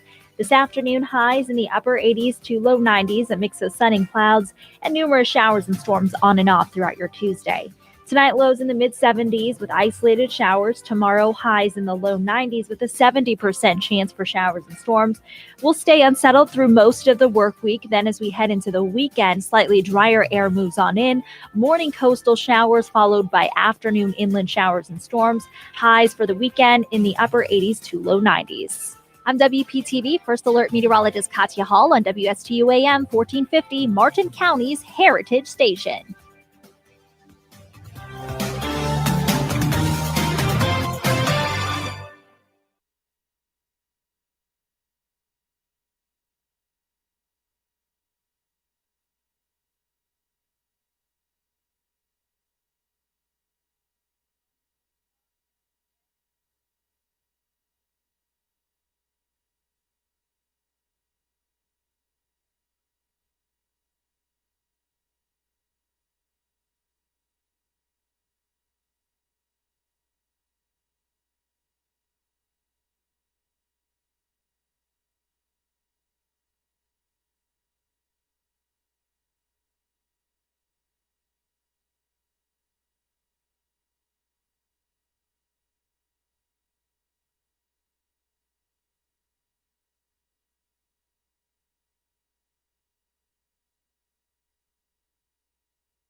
get back to the Get Up and Go show. Here's Evan and Bonnie. You know, the other day, Bonnie, I was talking about something that I found a photo online. It touched me, and I want to talk about it again because this photo is now officially going viral. It's an interracial couple that is married, and they have a little boy. The gentleman is African American, and he's wearing a white T-shirt, black letters, and it says "White Lives Matter" on the shirt. Then his wife is wearing a black T-shirt with white letters that says "Black Lives Matter." And his wife is white, right? Right, exactly. His wife is Caucasian. And then the little boy, okay, is wearing a black T-shirt with white letters that says "All Lives Matter." The boy can't be more than, I want to say, 2 years old. Oh. But it's a riveting picture that just gives an example that anybody's life matters, you know, and it's true. And I understand that what's going on in today's society with racism and things like that. But this picture right here, you don't even need a caption with it. You just look at it, and the picture paints another picture of the way things need to be in society. You're right, Evan. Things do need to be that way. And you know what? Everybody's life matters. And, you know, as you head on out with your day too, you got to remember to respect the elderly too. And, you know, maybe talk to an elderly person and give them attention. Yeah. Because their lives matter too. I have this posted on my Facebook page. You can go and see it. I'm very easy to find on Facebook. Just search my name, Evan9, EVANNINE. It's facebook.com/Evan9. You can see the photo. You're more than welcome to share the photo with anyone that you want. You know, it really paints that picture. It captures you, and it's it like really does unifying. It really does. We're WSTU Stewart. We are Martin County's heritage station. Don't go anywhere. Coming up after 8 a.m., Sheriff Snyder's not going to be here with us. We're going to have Captain Ryan Grimsdale from the Martin County Sheriff's Office joining us right after the news.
Coming to you live from Stuart, Florida, the greatest little town in the world. It's the Get Up and Go show on AM 1450 WSTU. You're invited to call the show anytime at 772-220-9788. And now, broadcasting live from their palatial studios, here are your hosts, Evan and Bonnie. 8:07 on the Get Up and Go show with Evan and Bonnie. It's the Tuesday edition. Normally at this time, we're blessed to have with us the Sheriff of Martin County, Sheriff William Snyder, but he has other business he's tending to this morning. Therefore, sitting in for him is Captain Ryan Grimsdale. He's on our line right now. Good morning, Captain. How you doing? I'm doing well today. How are you? Hey, thank you so much for joining us on short notice. I greatly appreciate it. My pleasure. How was the weekend for the Martin County Sheriff's Office? I know the beaches had a fairly decent crowd, the sandbar, the boaters. Let's kind of talk a little bit about that. Let's first talk about the beaches, if you would. Absolutely. Actually, it was a really good weekend. It was very busy. What we encourage everybody to do is to utilize the wonderful resources that we have in our community, but to do it safely. Mm-hmm. And this weekend was a prime example of that. We really put the message out, just an awful lot, just trying to get out to as many people as we could. Again, just telling them to enjoy the beaches, and that they did. It was hot. The weather was perfect. It was extremely busy, but we had a lot of success as far as just people, conversation, education. And when we ran into issues with, larger groups, we'd ask them to spread out. We're blessed with a lot of beach here, so we didn't really have an issue with crowds of any nature. They understood, and they stayed within the confines of the rules, and it was, like I said, it was just a really good weekend. So it was a big success then. Labor Day was a big success as far as the beach side of things goes. People were social distancing. They kept their distance from other people on the beach, and everybody was pretty respectful, especially to the deputies that were patrolling as well. Yep, yeah, absolutely. Like I said, we had a couple of instances. A lot of people came from further south. We've seen a lot of that since all the pandemic began. They've come to realize that the beaches here and what they are and the value that they hold. They come up here, which again we encourage. Helps not only the businesses, the tourism, and everything else. Right. And when we did run into issues, like I said, just some brief conversation, a little education, and man, we were able to get everybody to do exactly like we needed them to do, and everybody was able to enjoy themselves. That's what it's all about too. It's all in the demeanor of the deputy too, how the deputy addresses the person that is in violation. Because to me personally, the way you present yourself, first impressions are lasting impressions, and if you approach the situation in the proper manner, then the person that you're talking to is not going to feel like you're talking down to them. They're going to feel like everybody's on that same level. Oh, I couldn't agree more. From the very beginning of all this, we've really been, like I said, I can't stress enough how fortunate we are, the community that we live in, because we've all seen the videos, we've all seen the thises and the that's on television and YouTube and whatnot, where you see just such contentiousness and the horrible things that can happen when we do have these types of encounters over something as simple as the mask even. But we've been extremely fortunate here from the very beginning with all the mandates from the governor, the local ordinances. We've not had to, take any official, civil fines or anything like that action whatsoever. We've been able to really be just 100% successful in just, like I said, conversation, communication, and just kind of bringing people to an understanding of the why, because like you said, it's a lot in how you approach it. We're fortunate to, not only am I fortunate to work with the people that I do, but also to work in the community that I work in. I've learned a lot of things also from my daughter, because my daughter is a canine police officer with the city of West Palm. And, we come from a military family, and I was raised that you always respect the law, you comply and do what you're asked to do. And if you do that, then you'll have no problems, honestly. And that is the God's honest truth. If you simply comply with what you're asked to do, it's ridiculous. I see some of these videos that pop up on the internet of traffic stops where the person driving the vehicle won't even roll his window down more than an inch, and they say it's my constitutional right to do this and that and the other. They think they know it all. and those are the ones that are causing the problems out there.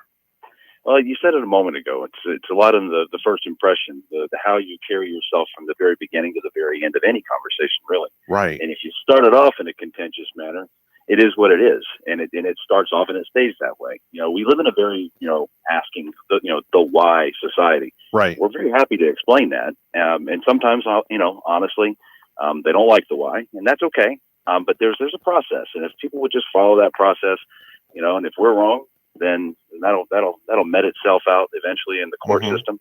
But the side of the road, like you said, if we're asking, then probably need compliance for some reason. And I've heard many instances, Captain, where even when it comes down to you're pulling over a vehicle to write a citation for somebody that's, like maybe rolled through a yellow light that's going into a red light or like a rolling stop. I've heard many instances where, law enforcement officers, it depends on the driver's attitude and how you are to that law enforcement officer. I've heard many instances where they've cut some slack and they've been lenient and they've let them off with a warning. But then on the other flip of the coin, if you're going to be a complete idiot to the law enforcement officer, well, you're damn sure going to get that ticket. Well, what we try to teach the officers here, and we, as they come through the training process, they make that determination as to whether or not going to write the citation based on the violation, not necessarily the attitude or the demeanor of the person that they're interacting with. Right. But wouldn't it be a perfect world if everybody we interacted with, both on a professional and personal basis, was just always, kind and polite? But that's not part of the reality of our world. Right. So, they make that determination based on the severity of the infraction, based on just a variety of circumstances that surrounded that circumstance. And then they do. We do cut breaks. We have the option to do that. They have the option to issue a warning, a verbal warning, a written warning, or a citation. But more times than not, we don't let the other person write that story for us. We've already made up our minds on that. Yeah. And we base it on what the law states and the situation dictates, really. Right. And it's like Sheriff Snyder said, with the whole mask mandate and the fines, he doesn't want to issue fines. He doesn't want to give out fines. He doesn't want to issue tickets. No, that's not him. And he doesn't want his deputies doing that. He wants to educate people because education is the best way to fight this disease. And if everybody will comply and follow the education and the teaching that the deputies are teaching the students to educate, then things would get better a lot quicker. That is true. It's funny. I just left Martin County High School. I'm also in charge of the school safety functionality for the sheriff's office. Right. And one of the things that was a really big concern as we were going into this new school year, and nobody really knew how this was going to work or if it was going to work even really.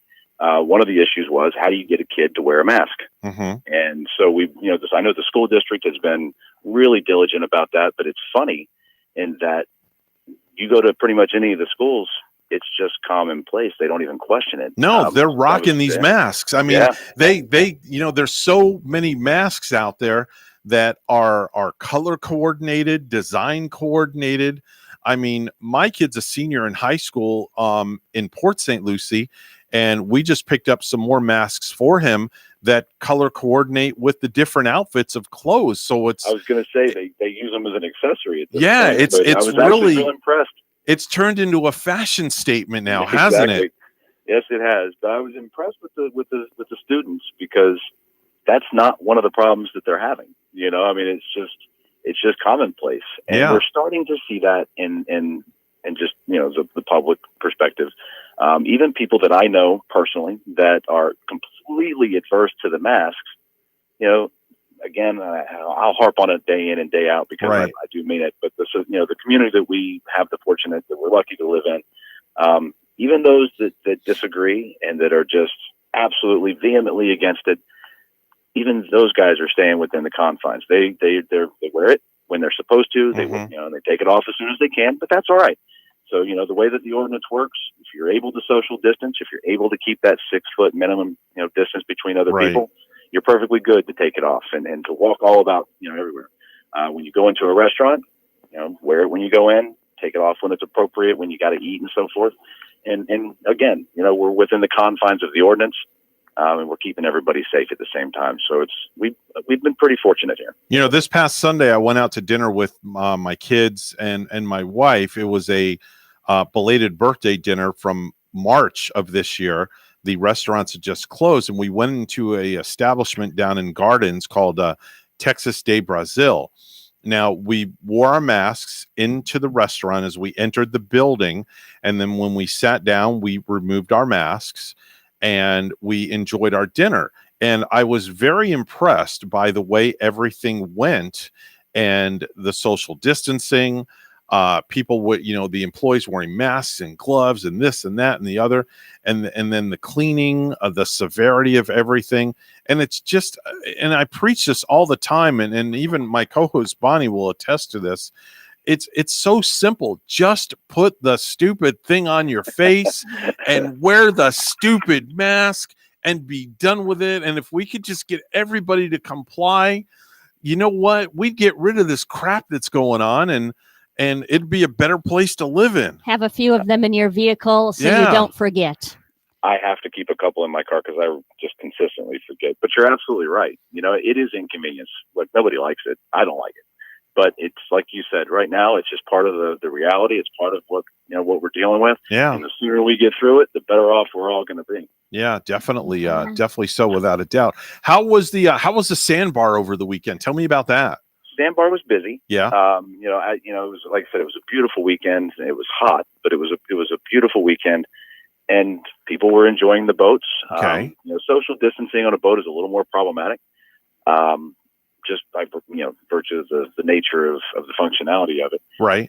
Sandbar, obviously, it was very busy, but again, they're able to spread out. I'm not going to say that they were 100%, but if 10 people, if that was what the occupancy of the boat, I use that as an arbitrary number. If that's what the boat allowed for, so they were already within close confines of each other. But they're in an open air environment. They're in an area that there's sea breeze and everything else. But as far as criminality and problems and problematic behavior, we didn't have any. I love it. I love hearing stuff like that. We had a good weekend out there as well. We were very fortunate this weekend. We upstaffed. We always want to plan to make sure that the citizens are taken care of, that we have enough resources on hand to address any issues that arise. We did. And we actually ended up sending a few home because we just didn't have any issues or problems or anything to really contend with. A lot of interaction on the beaches and on the boats, positive interaction, people that were appreciative that we were out there. Our Facebook, I think we have a couple of photos, just kids that wanted to talk to the cops. I've said it probably 5 times, but I'm going to say it again. We're very fortunate to live where we do. One thing that always worries me with these holiday weekends, Captain, is that just people are going to drink too much. And obviously you didn't have that problem in Martin County this year.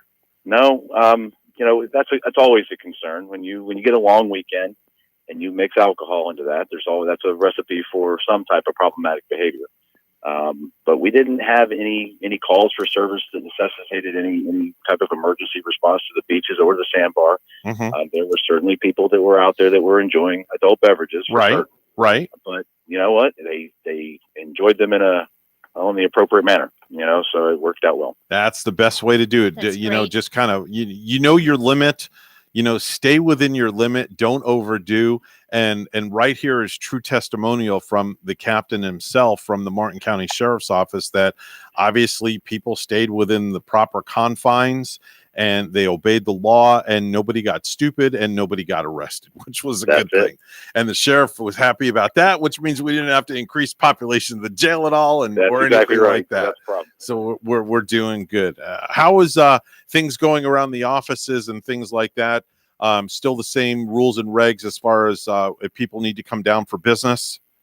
Yeah, if they come in for business, we're a 24-hour operation. Right. If they come in during the day and they need to file a report, we have a tent set up outside to protect them from the elements. Okay. We have a deputy that is stationed in the main office there in the lobby area that is happy to assist in any way. So everything that we offer, I think with the exception of, and I have to verify this, so maybe fingerprint stuff, we're fully operational and ready to assist.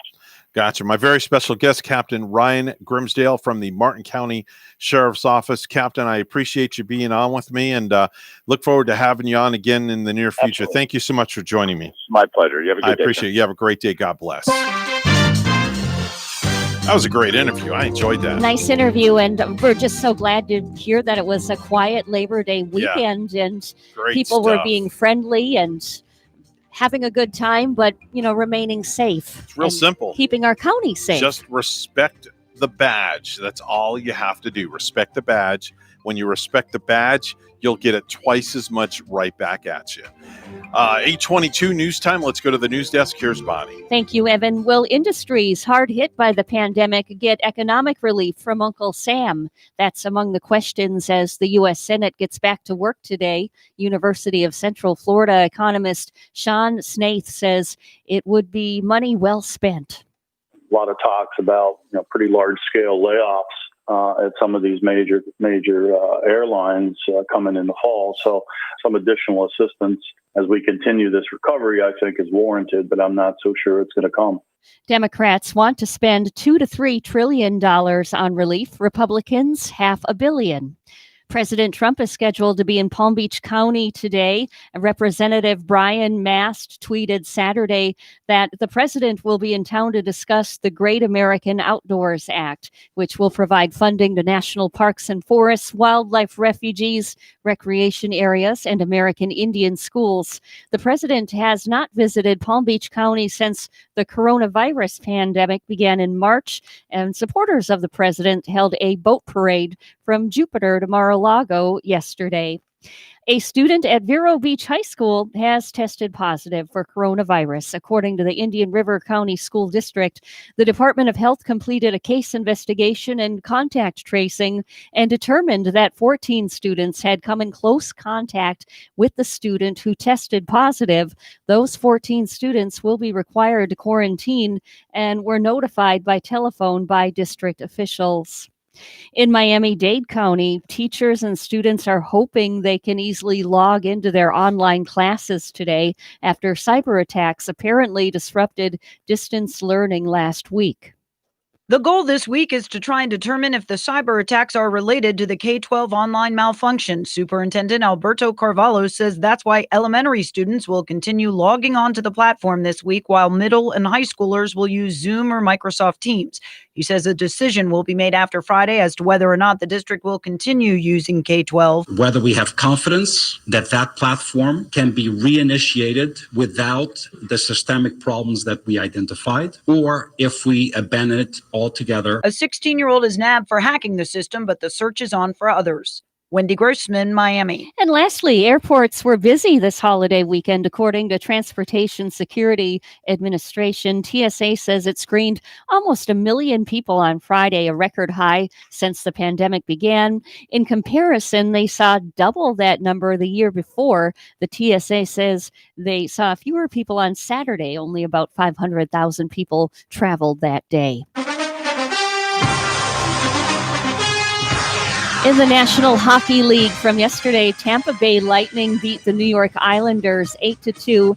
And we have NFL starting the startup this coming Thursday for Thursday Night Football already. And the Chiefs are ready to take on the Houston Texans. And just inviting you to get into our Lenny's Pick'em League. All you have to do is email Mr. G at themusicalg@yahoo.com. He'll send you a link, get signed up, and we invite you to pick them with us this NFL season. Our news time is 8:26. Weather and traffic together will be next.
8:27 the time right now on the Get Up and Go show with Evan and Bonnie. It's time for traffic and weather together, brought to you by Code Red Roofers. Bonnie? It's been like really a good looking morning right here, and the roads are still remaining that way. US 1, it's looking like a good ride right now. The major highways, good north and southbound. There's your latest look at traffic. Partly cloudy in Stewart, 77. Here's more on our forecast at WPTV. This morning along the Treasure Coast, temperatures starting off in the mid-70s, partly cloudy skies and scattered rainfall for that morning commute. This afternoon, highs in the upper 80s to low 90s, a mix of sun and clouds, and numerous showers and storms on and off throughout your Tuesday. Tonight, lows in the mid-70s with isolated showers. Tomorrow, highs in the low 90s with a 70% chance for showers and storms. We'll stay unsettled through most of the work week. Then as we head into the weekend, slightly drier air moves on in. Morning coastal showers followed by afternoon inland showers and storms. Highs for the weekend in the upper 80s to low 90s. I'm WPTV First Alert Meteorologist Katya Hall on WSTU AM 1450, Martin County's Heritage Station.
If you have a suggestion for the show, we would love to hear from you. Send us an email to WSTUmorningshow@gmail.com. Now let's get back to the Get Up and Go show. Here's Evan and Bonnie. 8:32 on the Get Up and Go show with Evan and Bonnie. It's time for our daily dose of space in another place. Here's the one and only Mr. Randy Siegel. Good morning, sir. Good morning to you, sir. Fitting music because today, 1966, the Star Trek series premiered on television. Yep, from that original series, there were 6 movies, and there were spin-offs and other shows, but this is the day that it all began. Well, in 1967, NASA launched its Surveyor 5 spacecraft, which was an uncrewed vehicle that landed on the moon and gave us tremendous images. The data was received for 2 weeks after landing before they had a battery problem. In the year 2000, NASA launched its STS-106 spacecraft with 7 astronauts on board, including 2 Russians as they rendezvoused and docked with the Mir space station. In 2004, NASA had the return of its samples from the Genesis spacecraft.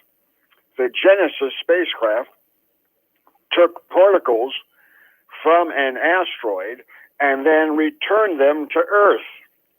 Even though it was a hard landing because of a parachute problem, the crash landing in Utah still was able to yield a lot of good science material to be studied. And then in 2016, NASA launched its OSIRIS-REx spacecraft. That's a sample return mission that hopefully will bring back samples from the comet Bennu, and that should happen on September 24th, 2023, when it makes a return.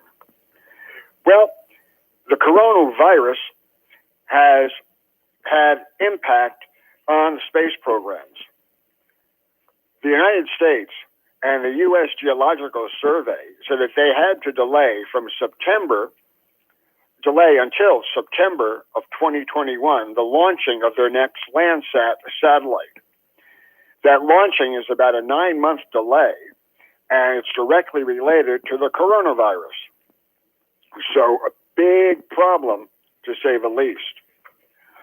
The other day, when China launched its Long March 4B rocket with its space plane, the rocket itself returned to Earth and burst into flames very, very close to a village. China, typically when they launch from their launch pads, have no concerns over where their vehicle lands. The vehicle was headed towards a small town and did crash very close to it, releasing toxic material. So China has got to start watching out for its population when they have these space launches. Virgin Galactic says that it plans to test on October 22nd their Spaceship Two.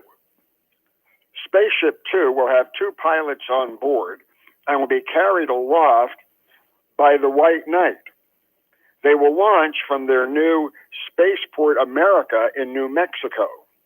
And the chairman of Virgin Galactic, Sir Richard Branson, says that he intends to fly, potentially with his wife, on a mission that will take off in the early part of next year. This is also a time that Virgin Galactic, which has gone public, announced that they will also fly the White Knight spacecraft sometime through October 1st and 7th, and that the CEO of the company, George Whiteside, will fly on a flight not too long afterwards. So Virgin Galactic is making sure that the public knows that they will launch their suborbital vehicle with very special people on board before the public starts to fly, thus giving them a greater safety margin and feeling better about their launch. The manufacture of the spacesuits for the Indian Space Agency in their Gaganyaan project will be made in Russia. The Russians are taking all the measurements of the 4 astronauts that will fly on board the Indian spacecraft, possibly sometime next year, and have them ready to fly. Meanwhile, the Indian Space and Research Organization is moving ahead with its Chandrayaan-3 mission, likely to be launched in early 2021. However, unlike Chandrayaan-2, it will not have an orbiter, but will include a lander and a rover to land on the south pole of the moon. Chandrayaan-3 will be a mission repeat of Chandrayaan-2. However, it will include landers and rovers. The Indian government is anxious to show that they have a space program that will continue on into the future.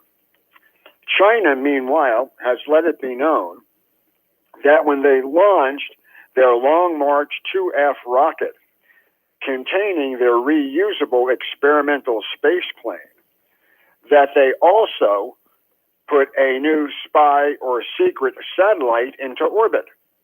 While that mini space plane was in orbit, it opened up its cargo bays and then released a vehicle. The current vehicle that they're using is very similar, almost identical to the U.S. X-37B space plane that the Air Force has been flying. The SpaceX company, being no slouch, continues to test their spaceships for going to the moon and to Mars. They've had 2 successful 492-foot hops of 2 of their stages, SN6 and SN5. SN stands for serial number. So it shows that they have a vigorous campaign underway to prove that they can produce a vehicle that can be launched, maneuver, and continue up into space. The Hope spacecraft, that it's on its way to Mars, expected to arrive in February for the United Arab Emirates, is now 62,137 miles out in space and heading for a hopeful orbit of Mars.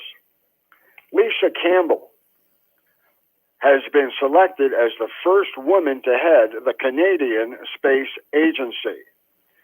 The government of Canada announced that Lisa Campbell will replace Sylvain Laporte as president of the Canadian Space Agency. She has a vast knowledge of government workings and should work very hard for that to happen. Congress has prevented the U.S. Space Force from introducing new titles and new ranks for their members of the service. There was some talk that they would have new rankings for the Space Force, but now Congress said, nope, it's the same rankings that are used as the Navy. So that will continue into the future. Lastly, we want to tell you that China intends to continue pursuing an anti-satellite weapon. Tomorrow we're going to tell you about coloring the Blue Origin spacecraft about super mice. So until then, have a great day, everybody.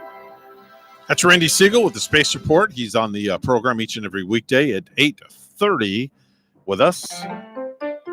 Time to head on over to Ellie's Downtown Deli, where Bonnie's standing by with something that's probably going to make me very hungry this morning. Yep, Evan, would a Chipotle beef burrito make you hungry? Yes. It's very spicy, very, very zesty. Yes. With sauteed ground beef accented with smoked chipotle peppers in a wrap with refried beans. You get the salsa, red onions going in there, melted cheddar cheese, and sour cream. You have all of it pressed hot, and with your choice of a side item, or maybe try a hot, delicious bowl of soup made fresh by Chef Mark each and every morning at Ellie's. Ellie's Downtown Deli in Stuart now has their patio back open. Plus, they're at 50% dining inside with a full menu for pickup or delivery. Ellie's also has full dinners available for takeout, plus their fabulous desserts as well. Call 772-781-6605 to order and pick up today. They're located at 18 Southeast 6th Street, just off Colorado in Stuart. Call 772-781-6605. Ellie's Downtown Deli in Stuart. Time for the Precious Metals Report. It's all brought to you by St. Lucie Jewelry and Coin. Gold will be opening up at $1,915.20 an ounce, and silver will be opening up at $26.44 an ounce. That's the Precious Metals Report, all brought to you by St. Lucie Jewelry and Coin. 8:43 news time. Once again, here's Bonnie at the news desk. Will industries hard hit by the pandemic get economic relief from Uncle Sam? That's among the questions as the U.S. Senate gets back to work today. University of Central Florida economist Sean Snaith says it would be money well spent. A lot of talks about pretty large scale layoffs at some of these major airlines coming in the fall. So some additional assistance as we continue this recovery, I think, is warranted, but I'm not so sure it's going to come. Democrats want to spend $2 to $3 trillion on relief. Republicans, $500 million. Zoo Miami has been closed for months due to the COVID-19 pandemic, but it made a very special exception for a Loxahatchee girl battling brain cancer. WPTV's Yanni Rodriguez has the story. Zoo Miami has been closed for months due to COVID-19 pandemic, but today they made an exception for a very special 8-year-old girl. It was Jaden Blanco's wish, who was battling brain tumor, to visit the zoo. They haven't seen people in months, so it's going to be like, Jaden, the princess has arrived. This is fantastic. Zoo Miami opening exclusively for 8-year-old Jaden Blanco of Loxahatchee to grant her a very special wish. Been a dream come true. She never, expected the whole zoo to be open just for her. Her aunt Jenny Blanco says Jaden has loved animals since she was a little girl. Speak. She watched the Zoo Academy series by Miami Zoo's wildlife expert, Ron McGill, while undergoing 6 weeks of radiation treatment for a mass doctors detected on her brainstem. Jaden wanted a chance to meet her wildlife hero. I was kind of nervous. To have a young lady like this want to meet me is one of the greatest compliments you can get. McGill says this is the first time in the zoo's history it's opened its doors just for one person, and it was worth every minute of it. Every day she would show up to treatment and with a positive attitude, and even when she was scared, she still was brave enough to go through and still have a smile on her face. It takes a complete community to make one wish happen, but it's worth it because forever we change the life of a sick child. And today was one of those days. To see her get all excited about something, knowing what she's been through, for me, you can't put a value on that. From feeding giraffes to elephants and chimps, and even getting up close and personal to a 12-foot python, it was a dream come true. Have you ever wanted to own a Jelly Belly factory? Well, the creator of the sugary goodness, David Klein, is offering people the chance to do just that. According to a press release, Klein is getting ready to retire and wants to allow someone to win thousands of dollars, plus their very own candy factory. Klein and his partner have hidden gold-style tickets in the form of necklaces across the nation to host treasure hunts in each state. To join the search or to receive valuable clues, you must purchase a $49.99 ticket for each state. The biggest and best part of these treasure hunts is that anyone who joins at least one treasure hunt will be eligible to search for the ultimate treasure, which will be the key to one of his candy factories and an all-expense paid trip and education to a candy-making university. The company said that each treasure hunt is valued at $5,000 and only 1,000 people can participate in each treasure hunt.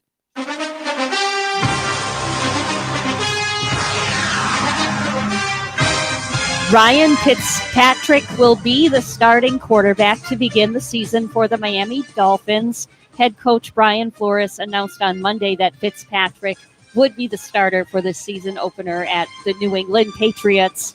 Our news time is 8:47, and weather and traffic together are next.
$8:48 the time on the Get Up and Go show with Evan and Bonnie. It's time for traffic and weather together, all brought to you by Code Red Roofers. Bonnie? Things are still looking good right now out on the highway, so if you're heading off back to work this morning, you should have a good ride. We are not seeing any delays, no traffic accidents. This includes major highways. There's your latest look at traffic. It's partly cloudy in Stewart, 78, and here's our forecast at WPTV. This morning along the Treasure Coast, temperatures starting off in the mid-70s, partly cloudy skies and scattered rainfall for that morning commute. This afternoon, highs in the upper 80s to low 90s, a mix of sun and clouds, and numerous showers and storms on and off throughout your Tuesday. Tonight, lows in the mid-70s with isolated showers. Tomorrow, highs in the low 90s with a 70% chance for showers and storms. We'll stay unsettled through most of the work week. Then as we head into the weekend, slightly drier air moves on in. Morning coastal showers followed by afternoon inland showers and storms. Highs for the weekend in the upper 80s to low 90s. I'm WPTV First Alert Meteorologist Katya Hall on WSTU AM 1450, Martin County's Heritage Station.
If you have a suggestion for the show, we would love to hear from you. Send us an email to WSTUmorningshow@gmail.com. Now let's get back to the Get Up and Go show. Here's Evan and Bonnie.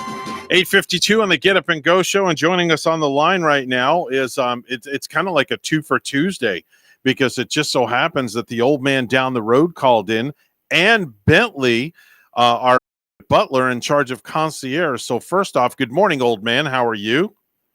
We're doing good, sitting on top of the mountains. Okay, where do we find you at? We're up here in Chattanooga. Okay, very good. And Bentley, good morning to you, sir. Good morning, sir. How are you doing, Bentley?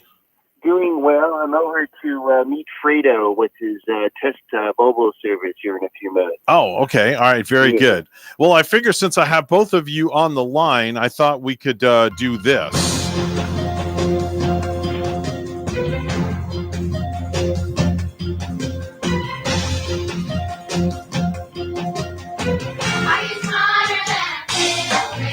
Yeah, we got to see if you guys are smarter than a fifth grader. So if you guys would oblige us, we'd love to have you guys play along. Any prediction of who wins today? I'm going to pick Bentley. I'm going with Bentley. What about you, Bonnie? I'll take the old man then. Okay, all right. What's the over and under on this one?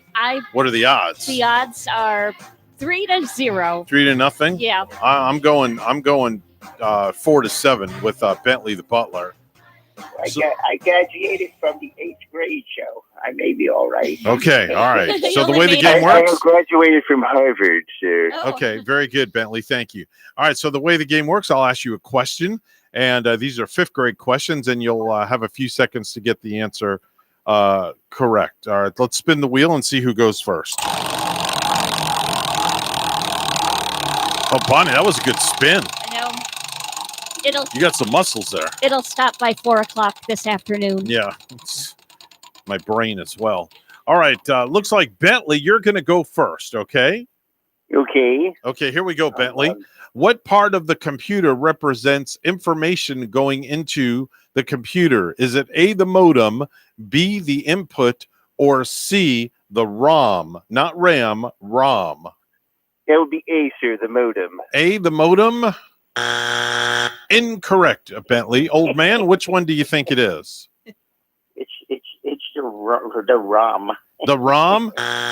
You're both incorrect. It's the input. I thought it was the ROM too. No, it's the input. Oh, wow. Both incorrect. All right. Bentley still retains control here. Bentley, here's question number 2. What do we call a person who comes from one country to live in another? Is it A, a tourist, B, a patriot, or C, an immigrant? That would be C, sir, immigrant. Correct. Bentley has a point, Bonnie. In your face, old man. Oh, Whoa. trash talking. Yeah. I didn't think I'd hear that from Bentley. No, I didn't think I'd No. hear that from an Ivy League butler. Okay, Harvard outhouse. Okay. All right. Here we go, Bentley. Here's question number 3 for you, since you are in control. Treating people unfairly just because they look different from us or believe differently from us is called A, segregation, B, discrimination, or C, freedom. That would be B, sir. B is correct. Discrimination. Very good. Bentley has 2 points. Boy from Harvard does well. Yes. All right. Here's your next question, Bentley. What he's Cheater. not cheating, old man. They called him a cheater. Cheater. How am I cheating, sir? He has his Harvard book sitting in front of him. Okay. All right. Here we go, Bentley. What part of a cell? Thank you. All right.